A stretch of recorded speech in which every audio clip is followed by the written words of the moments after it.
And then FBI comes knocking. Mm-hmm. How'd that all go down? It wasn't cool. I would imagine. No, it was a morning. They came. They didn't kick my door down or anything, but there was a lot of them there. Just basically took my stuff, said I'm not under arrest, but they have a warrant. So they had a warrant to search the president, take your hard drive, all that. So computers, things like that. So once that happens, you're looking at this law. all the money, bank accounts, car, everything. Drove off with the car. So you knew where this was going. Once they had gone in there. Yeah. So now.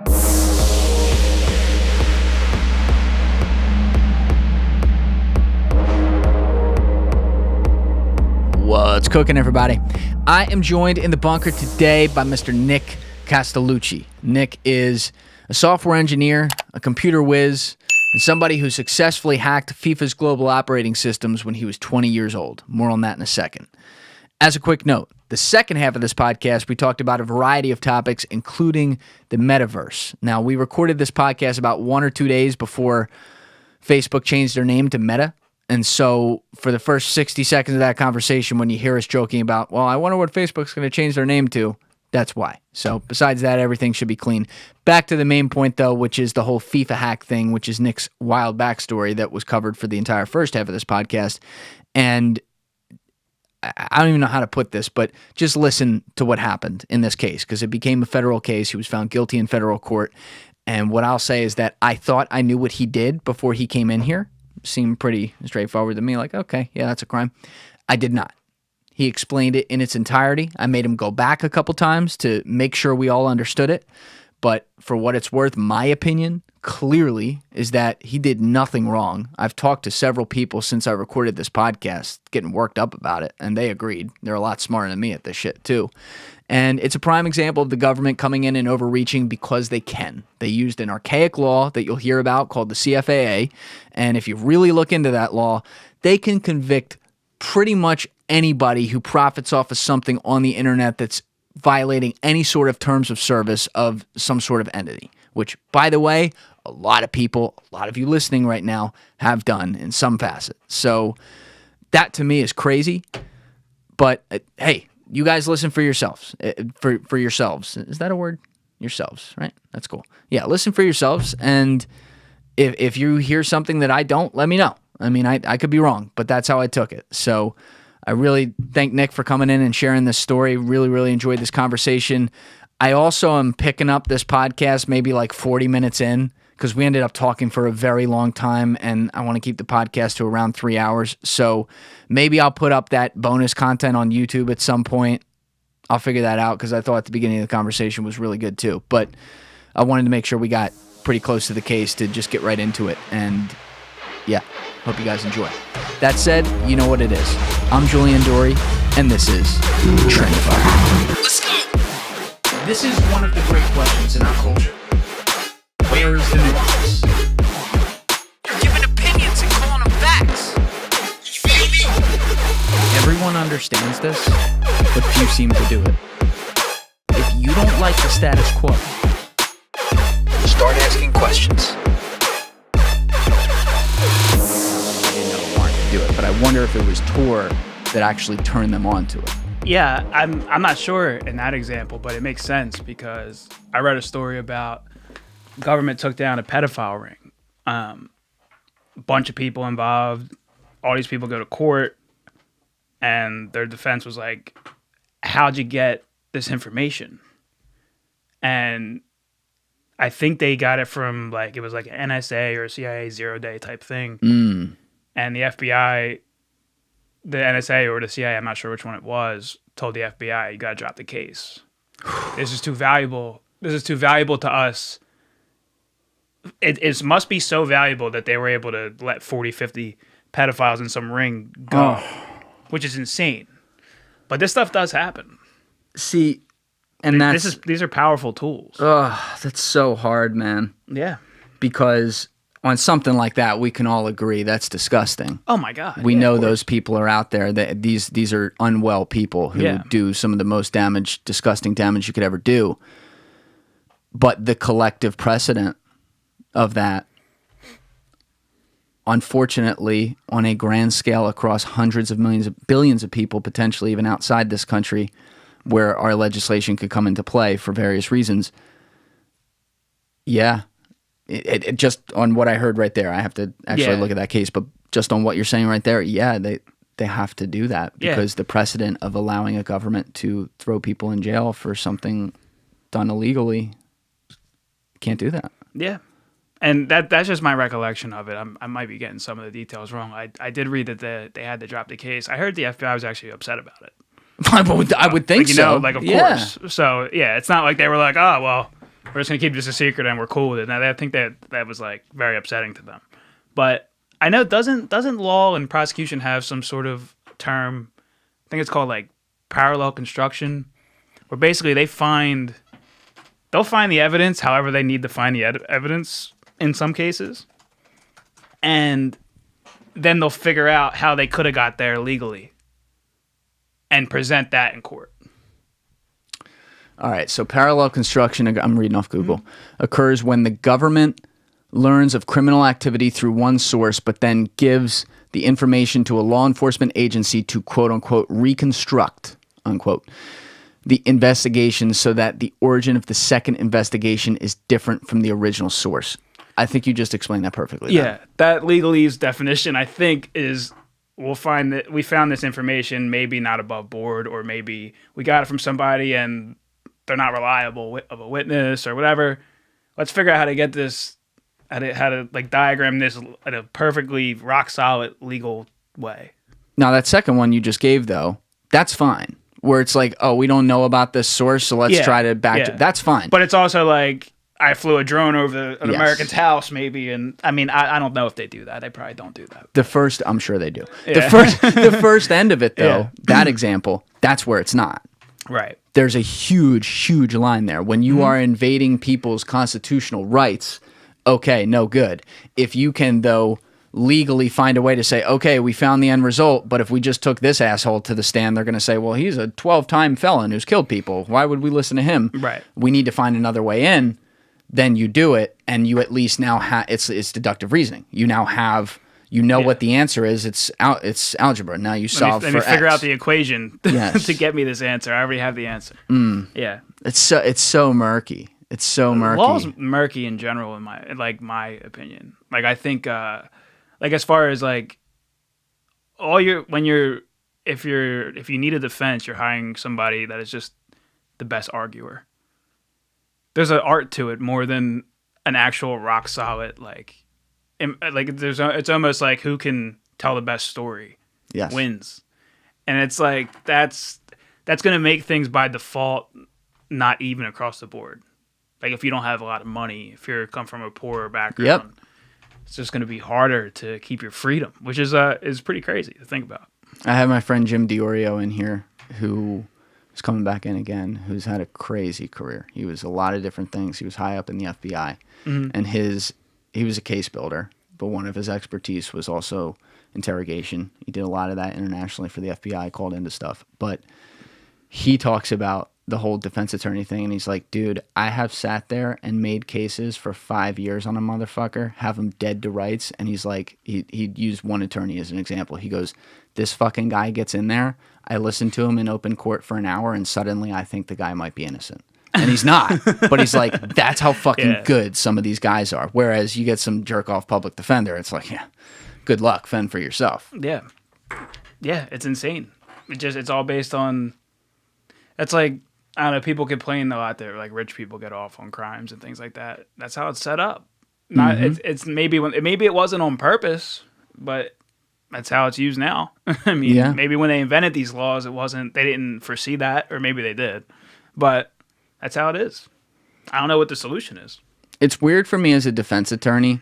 And again, it's like a slippery slope kind of thing. It's like, well, what's the nature of the crime? There's certain things where you can look at a client who might be innocent, who's like a good, or might be guilty, but it's like a good person and the crime's like not that bad. It's like, you're probably not going to feel that bad getting them off, like if you can. But then there's other things, like if you're representing a pedophile or something, they have a right to defense. That's why the legal system works. And it's your job as a defense attorney to defend them. Yeah. But like, if you're an attorney with 2 daughters or something, Like, how do you feel about some of these Oh my clients? God. Yeah. I can't imagine. It's crazy to me. And I would love to talk to one about it. But some of these great all-time defense attorneys, I don't know. Did you see that recent doc on Netflix? It was like a miniseries. It was another Cocaine Cowboys one. I might have caught an episode or two. Was it like a limited series type thing? Yeah. Yeah, so I think I might have seen some of it. It was great. I made sure I watched that because I love that. I love the original Cocaine Cowboys and everything. But they had in there like the legal case that they were explaining where the two kingpins in Miami, when they went on this very public trial, they had the greatest legal team of all time. I mean, they paid this team tens of millions of dollars. And the one guy who was a very famous attorney who, like, he just died, but you listen to him talk and you could listen to the guy talk all day. He was John Gotti's attorney, among other people. Now, he didn't get him off, but he got a lot of other people Couple off. times. Right, yeah. Yeah, well, there were a couple times he did, I guess, Yeah. but at the end he didn't. But you listen to this guy start breaking down how to argue this case. And in this case, he's talking about one from 20 years ago. There were these two guys who were clearly drug kingpins. Yeah. And he's just got like that New York drawl, and he's brilliant and tough. And he's just like, so you mean to tell me that they did not report here on the 1st of March 1996, but you stand here in front of us saying it was March 7th. Do you see the problem? And it's like you listen to this You and just you're have like, to listen to him. and you're like, if I'm a jurist or a juror, I'm like, I like this guy. That's awesome. They're innocent. But it's like, then again, that's one where it's like, well, yeah, you want to see those guys go to jail because they're bad people. They're doing bad shit, you know? So it's like, where do you draw the line? I don't know. Yeah. I don't know. Because it works the same way the other way, too. Some prosecutors might be a lot more understanding than others. Mm-hmm. Some just want their conviction rate to be on 100%, That's most of them. not caring about the actual person involved in the case. So I'd rather have the money to pay for that defense attorney than anything else. I'm glad there's a little pushback, and you can, especially if you didn't kill anybody. Especially if you didn't kill anyone. I think if it's a crime where one-off thing. I'm mostly speaking about myself, I guess. I was going to say, you have But- a lot of credibility to Yeah. speak on this subject. And actually, I like the whole story you had because you're a quote-unquote person who committed a crime where it was that kind of situation where if you're the defense attorney, you're like, all right, this kid figured something out. Don't fucking do that again. Let's go argue this case. But let's just get right into it because it's a wild fucking story. And I know what I know from some press clippings and stuff, but you and I obviously know each other through Anthony and Riley and Baker and them. Yeah. And this is my first time like sitting down with you to talk about it. But if you don't mind, walk people through exactly what happened. It involved FIFA, but like what went on, who was involved, what your role was, when this was, just like general details. Yeah, sure. I could talk about most of the stuff that I was involved with. Certain things I don't want to talk about because people died. Like, there's a couple things I don't want to get into. Sure. Okay. But I will say, But just very quickly, and if this is something you can't touch, don't touch it. Yeah. But like when you say people died, yeah. like they were killed as a result of... No. It was like an accidental overdose before a sentencing and stuff like that. Okay. So there's Other people yeah, just involved. out of respect for other Yes, people. I don't yes, know. But I could talk about me at least. Okay. Yeah, FIFA. That was, I think I was still in college. I think I was like a sophomore. And I was always involved with Xbox stuff. That's how I got into programming, like video game, modding games, and things like that. What do you mean, modding games? Modding, yeah, like hacking Call of Duty to get all the guns, and people would buy that when I was like 13, 14. People would buy that stuff from you on like forums and stuff. That's how I got into this. How do you do that? Back then there was a way to edit the game. So if someone joined your lobby or whatever, you could juice them up with unlock all the stats for them through the game code. And you're doing that obviously through the computer connected to it. You're not doing that through your things you can do with your controller in the game. It was more like using your computer to upload Yes. modified code to Right. the Xbox or whatever. That's what we were doing back then, yeah. Okay. All right, continue. So anyway, then that stuff was interesting. I was still pretty young, and then I came across FIFA and I was like, well, this doesn't make much sense. I was like, I seen that there was these websites where people were selling all these coins for FIFA. And I also, like, I was playing the game and I was like, well, I could play against a computer and it'll give me coins. I don't have to even be playing against a person. So I was like, that's interesting. Like, I wonder if we could automate this.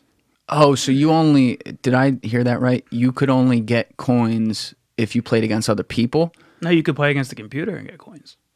So I thought there was that a already flaw. Exists. Well, no, that's how you got coins in the video game. Okay. So like you would play a game against a computer, they give you 500 coins. But like I saw websites selling coins, so I was like, these coins clearly have some sort of intrinsic value. I know they have no value in the ecosystem because it's not a rated M game and they can't promote gambling and things like that. Right. So but people do want them to basically you get these coins, you go in the store and you could buy like a Messi for like 2 million coins. It's like, what was the thing on... It was like a market, like a stock market type thing, ecosystem in the game. What was the thing? And now I'm blanking out. How the fuck do I not remember the name of this game? What's like the famous game everyone was fucking playing? Not... Oh, It was basically how they created NFTs without calling them NFTs. You know what I'm talking about? Yeah, it was the game where there was like land. And, Starts with an F, I think. I can't think of it, man. Fuck, I'm sorry. I should know that. But they had skins. That's what it was. Mm-hmm. And people would buy the skins. And so later, when CryptoKitties started in 2017 as like the quote unquote first NFTs, Yeah. it was Fortnite. That's it. Oh, they took the Fortnite skins idea, which I guess I'm trying to draw the line. It's similar to what you're talking about here with FIFA, where you could just buy accessories or things like that to help you in the game. So they had something called FIFA Ultimate Team, is what they had, and thank you. Yeah, that's what I want. They had something called FIFA Ultimate Team where you could create your own team, and when you first started, you had like shitty players. You had to build up to it. So you had to keep playing the game, keep getting coins, or keep opening packs of cards and getting new players. But there was also a market where if somebody like pulled a Messi card out of a pack they opened, they can list Messi on the marketplace for whatever anybody was willing to pay. So someone might list a Messi for 2 million. Using that, these sites came out where they would buy, I guess, FIFA coins in bulk from people, resell them on the marketplace. And the way they would sell them is, let's say you wanted to buy 1 million coins from me. You list a shitty player that you have that you wouldn't get more than 500 coins for. You list them for 1 million, I buy them. Now you got 1 million coins, and you paid me for basically the coins. Wait, hold on. That just twisted my brain. Yeah. Start from I'm sorry to people listening, but I got to make sure I understand this for us to go on. They basically had a marketplace built into the game that you could use to move coins around. Okay. So that's how people would get coins. And you said that there was like a Messi card, for example. Yeah, or some great player that once you got his card, he'll be on your team when you play against other people. Yes. So like it's an advantage or whatever. Yes. But it was supposed to be like luck of the draw to get him in a pack. If somebody got him, there might only be like 4 Messis in the whole ecosystem. So he'd be a high valued player. Somebody could put him up for 2 million coins. And like it's like an auction. Yes. Then whoever had that many coins could buy them. So these sites set up a system where if you wanted to buy 1 million coins from me, you pay me. Then you list a crappy player for 1 million coins, and I buy him. Now you have 1 million coins. So they didn't make... That's what I thought it was. So they didn't make it a straight shot because it was operating as like a third-party system. They had to do it as like a wink-wink underneath the table system. Yeah, for these third-party sites, yeah. So I want Messi. Messi costs 2 million coins. Now you need 2 million. Do you have 2? You need 2 million. I have 0. Yeah, you need 2 million coins. I have 0. So you go to one of these sites, you pay them for the 2 million coins, you list a player in the marketplace. Because they can't send you the coins on the site. Exactly. They have to do it in the game. Okay, got it. Yeah. Okay. You would tell them what player you listed, and they would buy them. Got it. So that's how that worked. So between seeing that you can make coins basically just by playing against a computer, so you don't have to be playing against other people, and then 1 million coins was like $180 for 1 million. So That's it? for 1 million coins, yeah, at the time. How easy is it to get 1 million coins? In like FIFA. by actually playing the game? Yeah. It took probably months. And you were only selling it for 180. This is what the websites were selling them That's for. crazy. I was selling them for $8. A million coins. We're making 1 million coins a second. Yeah, at the height of it. Okay, so we just skipped ahead. So Yeah, that yeah. was how you guys did it. So you guys It figured started out. out slower than that, but it got more efficient as time went Let's on. go back. So Mm-hmm. you were saying that you had to play against the computer to do it. So you guys decided that you were going to go in and Figure out that process. yes. And how you get the game to give you the coins. Okay. So eventually figured out like a proof of concept. Went with there was 3 other people involved. Went to 1 or 2 of them, and then the 3 of us ended up making the process more streamlined and efficient over time, over like the course of like 6 months, to where finally, because initially we had to make. So basically we figured out that the more accounts we had, the faster we could generate coins. So like if we had the advantage that we could start and end the game in a second on one account and get like How? 300-400 coins. Because the idea of playing a game is just a construct based on how long the game takes. We weren't playing the game, so we would say, "Hey FIFA, we started the game. Hey FIFA, we ended it." So hey, FIFA, every we time started it, we ended it. Every time we would start and end it, we would get coins. they just pay you coins for playing a game. Yeah, And 300 or 400 coins.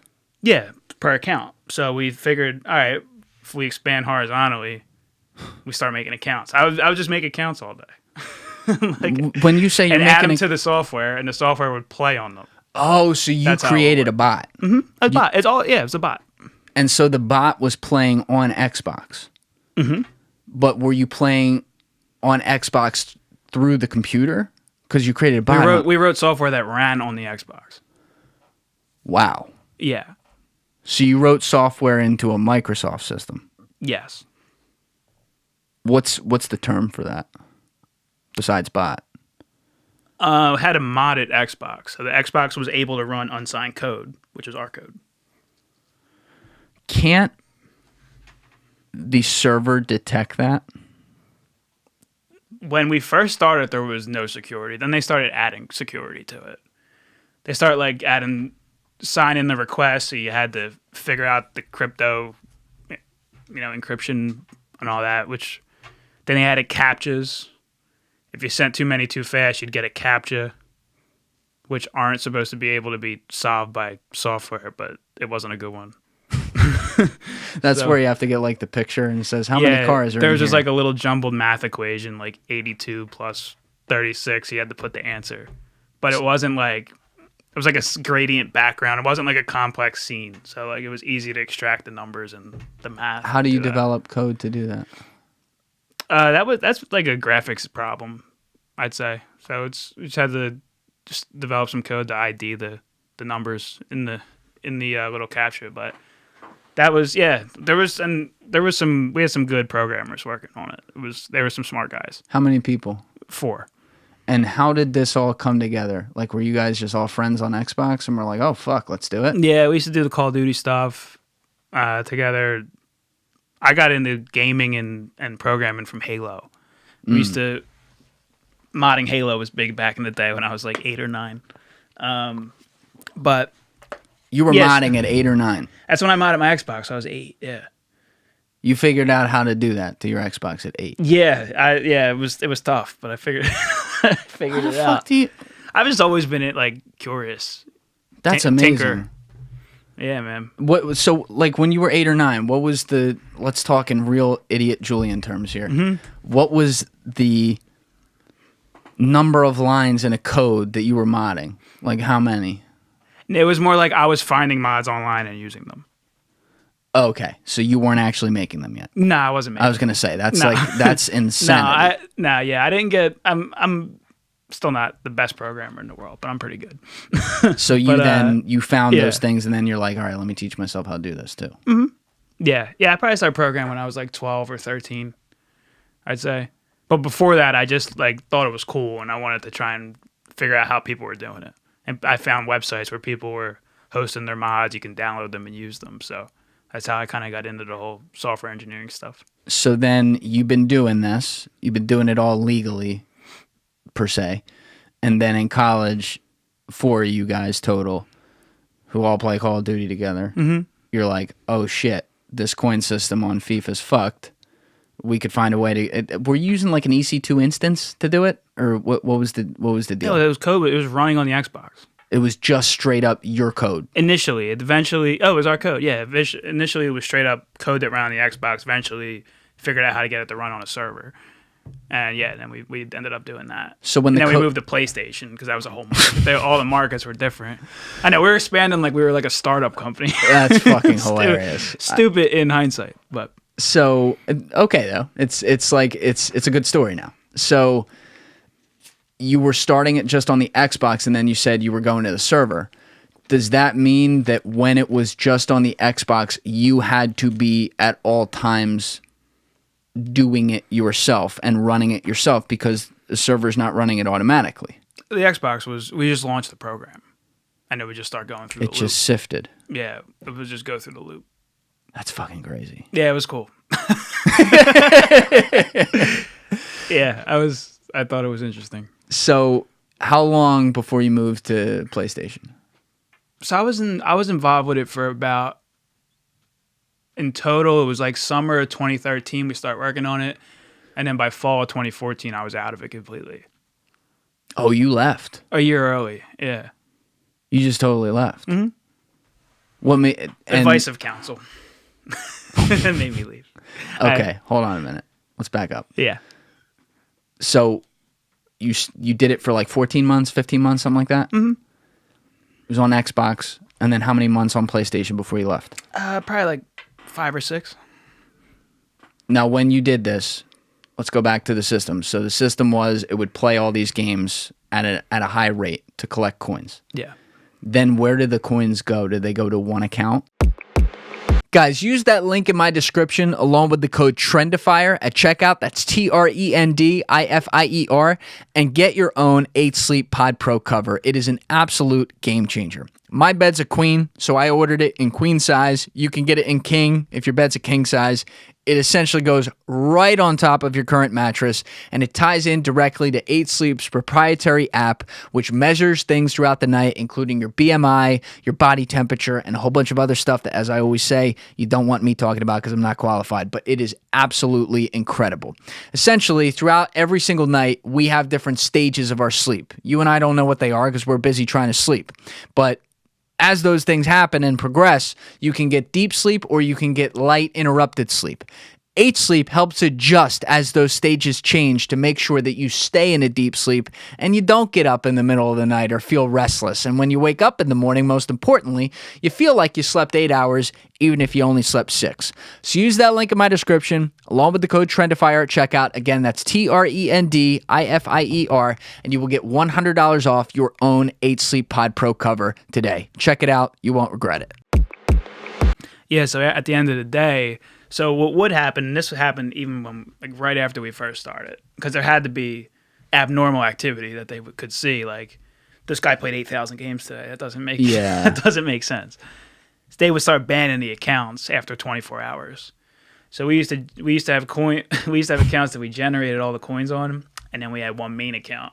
And at the end of the day, all the generator accounts would kick everything over to the main account. So it would send the coins. So the same process that they used to sell the coins on these third-party websites, we basically did. Oh, you did that yourself? Yeah, the main account would list X amount of player cards for however much money each account had in them, and then we kick it over. How many total accounts did you guys have at the height? We were running about 4,000. Holy shit! I think. It's big, and then I'm just doing a little math in my head. Well, because eventually we got the software to create accounts automatically, and then once that happened, it like exponentially kind of grew. It's big, but it's not big enough to not be caught. Because if if you're doing that every 24 hours, where there's a massive sending of coins and irregular buys, so to speak, where prices are like, it's a little out of whack, and it's the same accounts doing it. I don't know if 4,000 is enough in the context of the global FIFA community to not be able to say, wait a second, there's a real small percentage focused in this one niche right there, you know? Yeah. I mean, we also, like, we weren't really trying to hide it either. Like we had an LLC and I paid taxes. Like paid like $650,000 in taxes that year. Did you know that this was like? Were you looking at it like this is illegal, or were you looking at it? No, I was looking at it like no one's ever been prosecuted for it before, and it has happened. So I figured it had happened. There's been like botting and software botting and things like that. I mean, if you look at like sneaker industry, the ticket selling industry, there's bots everywhere. I don't. Yes. And even in certain, there was things from years ago. There was botting I did years ago where botting wasn't in the terms of service, so the company had to pay out. Like there's been instances of that. So I was like, okay, I'm aware that I'm breaking the terms of service of EA Sports. I was aware of that. But I didn't think it was anything I can go to like jail possibly for or get charged criminally. I just thought it was like I got like a cease and desist from Activision over Call of Duty. Yeah. I thought I was going to get one of those. And then I'd be like, okay, that's it. All right, wait, real quick sidebar. Cease and desist for Call of Duty. What did that consist of? Meaning like you're not allowed to play this game anymore? No, stop hacking it. Basically, yeah. Because now I'm actually thinking, and we're going to get to it, like this is a real interesting timeline, so we're going all over. Yeah, but I want to make sure I actually apologize for that. No, this is good. It's like a complex thing, but at the end of the day, we can make it simple, so I want to make sure we do that. Yeah. I'm actually kind of wondering now how this is illegal. And I've never thought about that when I've thought about this story, because you were breaking the terms of service. The terms of service are not law. Exactly. They are the terms of service of that private entity, which if you break them, they reserve the right and absolutely can tell you to fuck off and you're not allowed to play this anymore. But how can they, in a system that already exists technically, like the whole selling on the secondary market of coins, how can they prosecute you or go to the FBI and say, prosecute these guys if you're technically just getting paid coins by a computer using a loophole? It's not, like, how is that against the law? So there's a big law that came out after, during the Bush administration, the CFAA, the Computer Fraud and Abuse Act. No. Yeah. A computer law during the Bush administration? That's the big one. That one is like, it's a felony to log into someone else's Facebook. It's a very general, broad law. Really? Oh, yeah. Yeah. It's just like they don't catch 99% of the people that break this law because it's broken probably a lot. But EA Sports didn't go to the FBI. It was the other way around. There was somebody who told them about what we were doing, and they got tipped off to that. And then they went to EA Sports with it like, hey, this is going on. Someone told the FBI what you guys were doing? Yeah. Now, it wasn't one of the four? No. So who the fuck knew what you were doing? A guy we were giving coins to that he was selling some of them in the very early stages of it. And then he got in some trouble. And I guess it looked bad because he was having all this money and then he was getting paid from China and he got trouble hacking.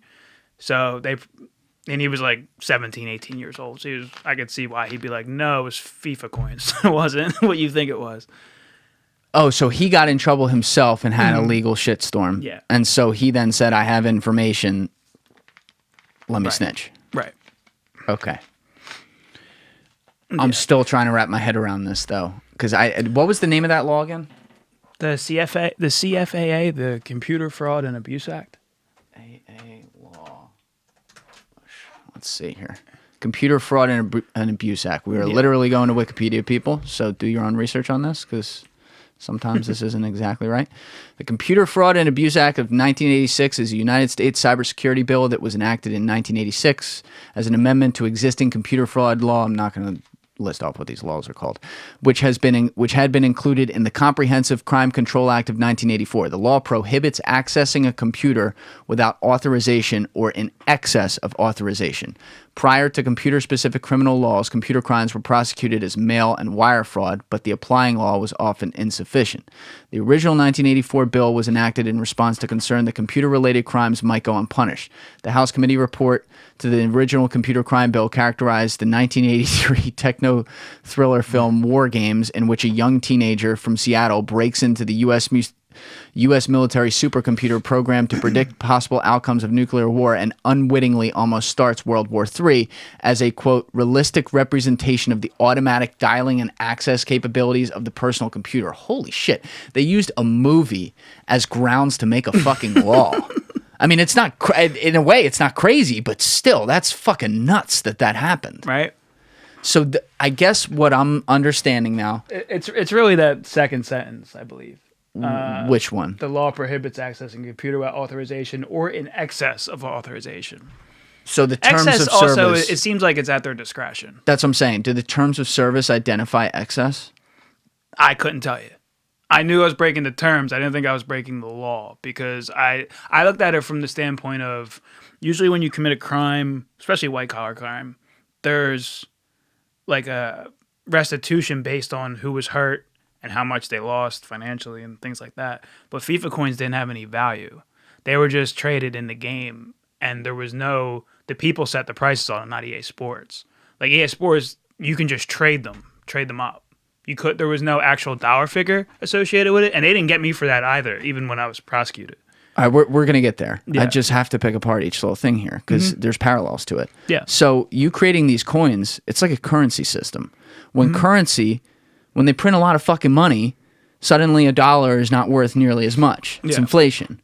Yeah. So effectively, based on the fact that these coins that you had that then were sellable on a secondary market and then were brought back into the game by people to be able to buy things within the game, they created a much larger supply of coins. So to fault FIFA here, they set up a bad system because they created a system where all people had to do was participate and it printed more money. So the price of coins was exponential. But they also don't sell the coins themselves. And these third-party sites, I guess, are technically also in violation of some probably copyright. They shouldn't be allowed to sell FIFA coins. EA Sports sold FIFA points, which were points you could buy. And it was like a point was equivalent to, like, if a deck of cards, like a pack of cards, you could buy like card packs that have players in them, just like going to like the store and getting them. If a pack of cards was 10,000 coins, it was like 200 FIFA points. So you could buy FIFA points just like you buy NBA Live points or you buy whatever from them or GameStop or whatever. There's like those little cards that you could buy to load up your accounts. They sold FIFA points. I was dealing with FIFA coins, which are just the game's currency. They sold points, which basically were a stronger version of the game's currency that they could sell. Because if they could just sell coins, I would think they would. All right, I got you. Yeah. And now it makes sense. But still, fuck the points for a second. Yeah. Let's stay with the coins. Yeah. Because when people use the coins to buy buy Messi, and let's keep using that example as you did, that is a value in the game. There's an intrinsic value to that. They are willing to pay for it. So even if the coins are only sold for monetary value on a third-party market, and therefore FIFA doesn't put a monetary value on them, there is a intrinsic value to them, and there's also a value of it took time to earn them. Yeah. So you had to spend a lot of time. That's money in a way. For sure. But the thing is, how do you prove in a court of law how much one FIFA coin equals to in value? You don't. Which is why I thought I was good, because they weren't able to do that. I had restitution. It was way less than what was made during the thing. Like they weren't able to do that. They weren't able to prove that. Oh, well, you cost us X in damage. The damage that they said I caused was based on how much they paid engineers trying to fix it, not how much coins I took to fix their own flawed product. Yeah, which was never fixed. But that's all right. There's so much. I'm there's like so confused. much. There's so much here. Like for example, they said they spent like 66,000 dev hours. I said, were people working on this on a time machine? In a time machine? How many years is 66,000 hours? It's like, what do you mean? How many years is 66,000 hours? Oh God, I don't even know. It would be 1 year is 24 times 365. I guess my math is fucked right now. But all right, up there. It's up there. Call 1 year. It's not, but call it 24 times 365. Is that? Why am I like totally blanking right now? I'm just gonna do it real quick. Yeah, thank you. 8,760. 8,760 hours. In 1 year.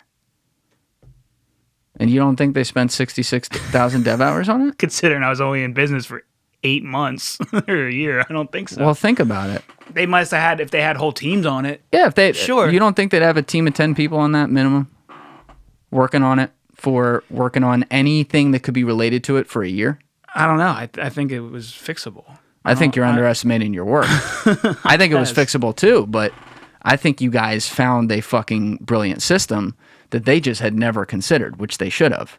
And this is my point with saying put the points aside for the second and focus on the coins, which technically have no monetary value, but because you were cheating time, you printed more coins into the system at a rate that was so ridiculous that if, let's say you started the system on January 1st, Right. by July 1st, if on January 1st a Messi was selling for 2 million coins, based on the amount of coins that you are putting into the system on a daily basis, and I'm just guessing here, inflationary, right? Mm-hmm. That same Messi thing is going for 4 million coins by July because there's so many more coins in the system. But that's the thing, though. No one knew how many coins were in the system. It's different. It's different to, at least with other forms of inflation, you can say like, oh, if Ethereum added X amount of coins into the ecosystem, and we can see this based on the ledger and mining, and we can see how many coins are in play. Couldn't see that with FIFA coins. There was no thing that said like there's currently 20 trillion coins in circulation. There wasn't any of that. It was just based off of how many people had. You didn't know how many other people had. That was the whole thing. You didn't know how many coins other people had. Supply and demand, though. So that Messi example, you were saying there could be like 4 that FIFA has total in existence, right? So they cap supply on that. If someone's selling it for 2 million coins here before your system starts, and they don't get a ton of offers, and then they finally get one through. Now, if there's a lot of coins in the ecosystem, there's more people who are going to have more, and they're going to be able to make offers. So as the offers come in faster in the future on something like that, the price goes up. So then someone says, fuck it, I'll sell it for 5, and it gets sold. I'm with you now. Right? Yeah. And and after a while, that happened to an extent, because it was the coins that were being sold on the site started to go down in price. So I saw that. And that was because they had so many. So like the sites start having too many coins to deal with. The sites actually used to have a function where you could sell coins to the site the same way you would buy them. And that's what we did in the beginning when we were at like a lower scale. You could sell 1 million coins to the site for 120, they would sell them for 180. So you can go both ways with it too. And then that started dropping, and eventually they cut selling out because they didn't need them. Because they were just getting them. Well, we ended up just dealing with one single person who was buying 4 billion a day. Holy shit! Us. Yeah, it got to, and then he would supply all the websites. I'm still trying to think about how this is. What do we see in society all the time? Someone legally, not an insider trade here, right? Someone legally figures out something. Let's use the housing market guys from like 06, 07 who made the bet. Yeah. They saw what was happening. They access data that's available, and they use that data to profit. The only difference I can spot here is that you guys broke a terms of service of a company. Again, that's not a law. I'm still and this wasn't, yes, you were selling it on a third-party market that they don't regulate, unfortunately. Right. Yeah, I still can't find the crime here now. The crime was the CFAA law that says what's that second sentence say? It says the law prohibits accessing a computer without authorization or in excess of authorization. We didn't have authorization to build our own client to interface with their software. But do you see? That's their argument. So like, I think it's kind of murky, but when you say someone logs into a Facebook, for example, and that's a felony underneath this law. Yeah, you don't have the authorization to log into someone else's Facebook. So under this law, yeah. Because when you first said that, I panicked for a minute, and then I realized any time I've done it was with somebody I was working for, where I had authorization, where they there's a trail of it. They text me, here's my account, here's my password, please go in and post this, whatever. Okay, so that's fine. But if I figure out someone's password, which I've never done, but I guess people can find a way to hack and do that, and I log in, that's a felony. That makes sense to me. You are invading, it's like invading someone's virtual house in that way. Right. You are seeing things and you can change things and access things that should be solely up to them. When you are just using something to your advantage, where it was not, it also wasn't, they had nothing to stop it. They set up nothing to stop it. They also had clearly nothing in the terms of service that directly pointed to this instance. They may have had broad language in there that said you can't do X, Y, or Z, which is fine. They could throw you out for that. But you just found a hole in the system to profit off of. Yeah. I'm not saying that, like, this is morally the greatest thing to do. I'm not sitting here calling you, like, the second coming of the Pope. But I'm saying... Yeah, in the grand scheme of things, like, I thought it was relatively harmless. And you got to think too. There's money comes into play and everything. So, yes. And this is as far as I know. So I stopped early. I won't get into that yet, but I stopped early. But I got hit with a certain restitution fee. It's like $507,000 I had to pay. Now, how much money did you make? Like 1.4 million. So you made up profit. Well, they took everything when they came anyway. That's what I was about to say. I owed EA Sports 507. My guys that kept going ended up owing, I think, $2 million in total. But 20 was made. So EA Sports got 2 total. And the FBI keeps the rest. So I get it. It's money talks at the end of the day. It's a profitable case. We were doing everything above board, paying taxes, showing where the income was coming from. But that was all just ammo for the case. It was an easy case. I mean, that it's just money talks, I think, is the reason why it's illegal is because they made out pretty well off it, in my opinion. Dude, this is not where I thought this was going. I'm sorry. I'm very tongue-tied on this right now because I was just thinking about this entirely wrong, like I was just saying. But I think maybe the best way to go about this to get me better understanding exactly how this went down and how they used this law was when you started to be like, oh, fuck. And then, because I didn't know this part either, you voluntarily removed yourself from the situation like a full year before these guys left. So You said it was summer 2013 into fall 2014. And so call it 14, 15 months. You then abruptly leave after hiring counsel, I think you said. Yeah. How did you make a decision to hire counsel, and what put your guard up going, holy shit, this might be something that they could charge us with? My lawyer was he's Camden County federal prosecutor for about 25 years. So he knew how that stuff worked on the other side. What's his last name? Ciperone. Okay. It's not, I was thinking of somebody else, but okay. Go ahead. Yeah.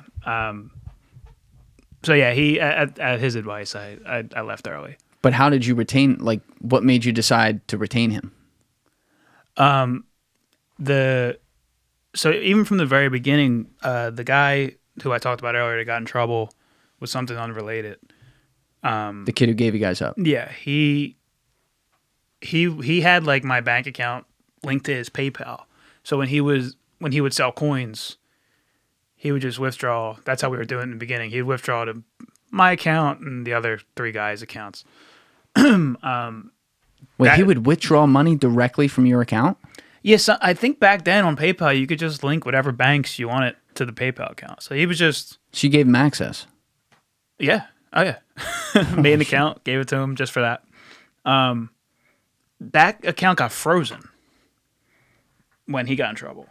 That's how you found out he got in trouble? I got counsel, yeah, because he went ghost. Once that happened, and this was like within the first 2 months of us starting, I got counsel back then, so end of 2013. Just because I was nervous about not wanting to be involved in his stuff. I was like, so he got caught early. Yeah. And early into our process. Yeah. So he didn't give you guys up for a long time. I don't know. I'm assuming that the wheels of justice are just slow. So I'm assuming it took a few years. What they do too is they'll sit and just let the money go up too. Makes sense on their part. Like you don't want to catch a drug dealer after his first weed ounce sale. You want to get him when he moves up to pounds. You know what I mean? That's the same philosophy. Okay, so he gets caught early on. You see that account freeze. You get an attorney. Did you tell him everything you were doing at the time?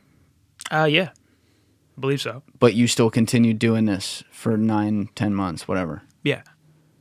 Was he telling you from stop? I talked to a few people about it, including him. Most people, honestly, it's no fault of their own. I mean, a lot of them didn't understand really what was going on because this is an area that's relatively new even to lawyers, you know, especially if you don't do cyber security law specifically.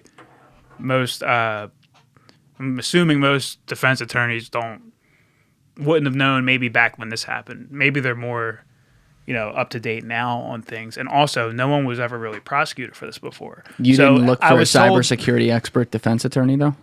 No. Okay. No.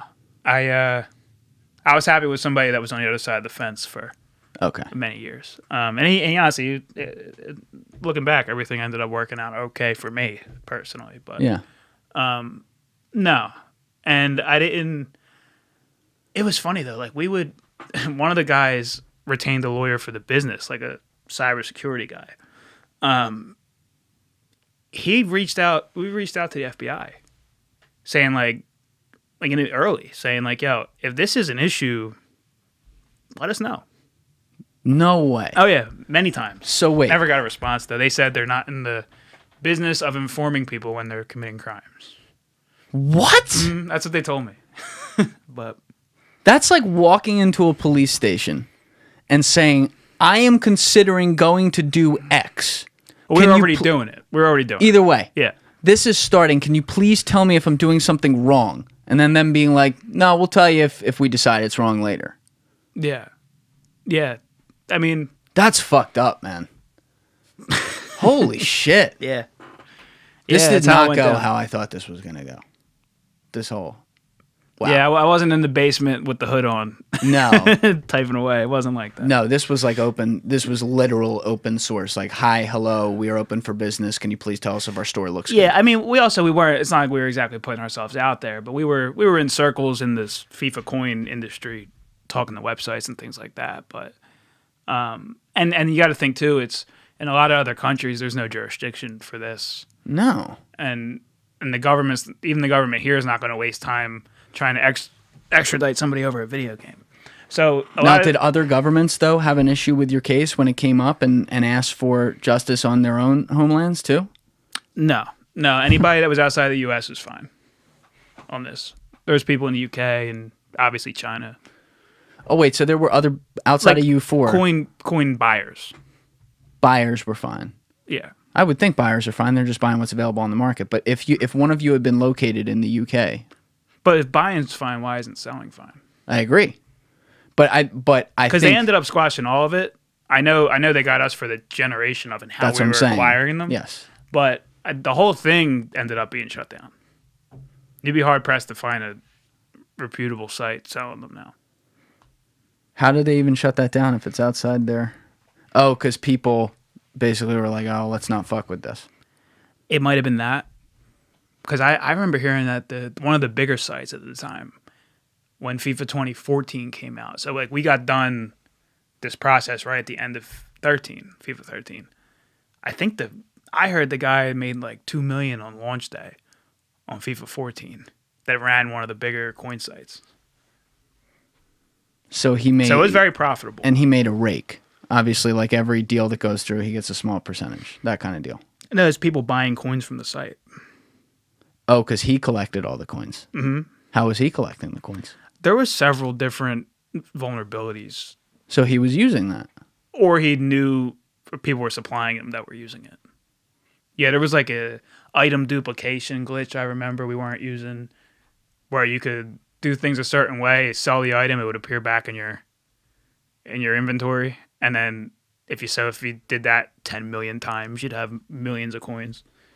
And people were automating stuff like that. And no one else ever got prosecuted for this, to your knowledge?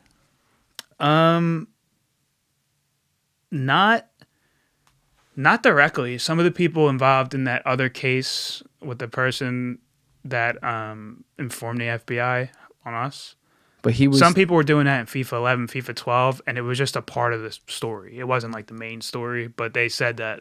I read that. Like they were like, oh, he's doing this and that. They were doing this FIFA stuff back in FIFA 11, FIFA 12. Different to how we were doing it, but nobody directly I didn't see. They didn't get prosecuted? No, not before me. The fuck, man? Holy shit.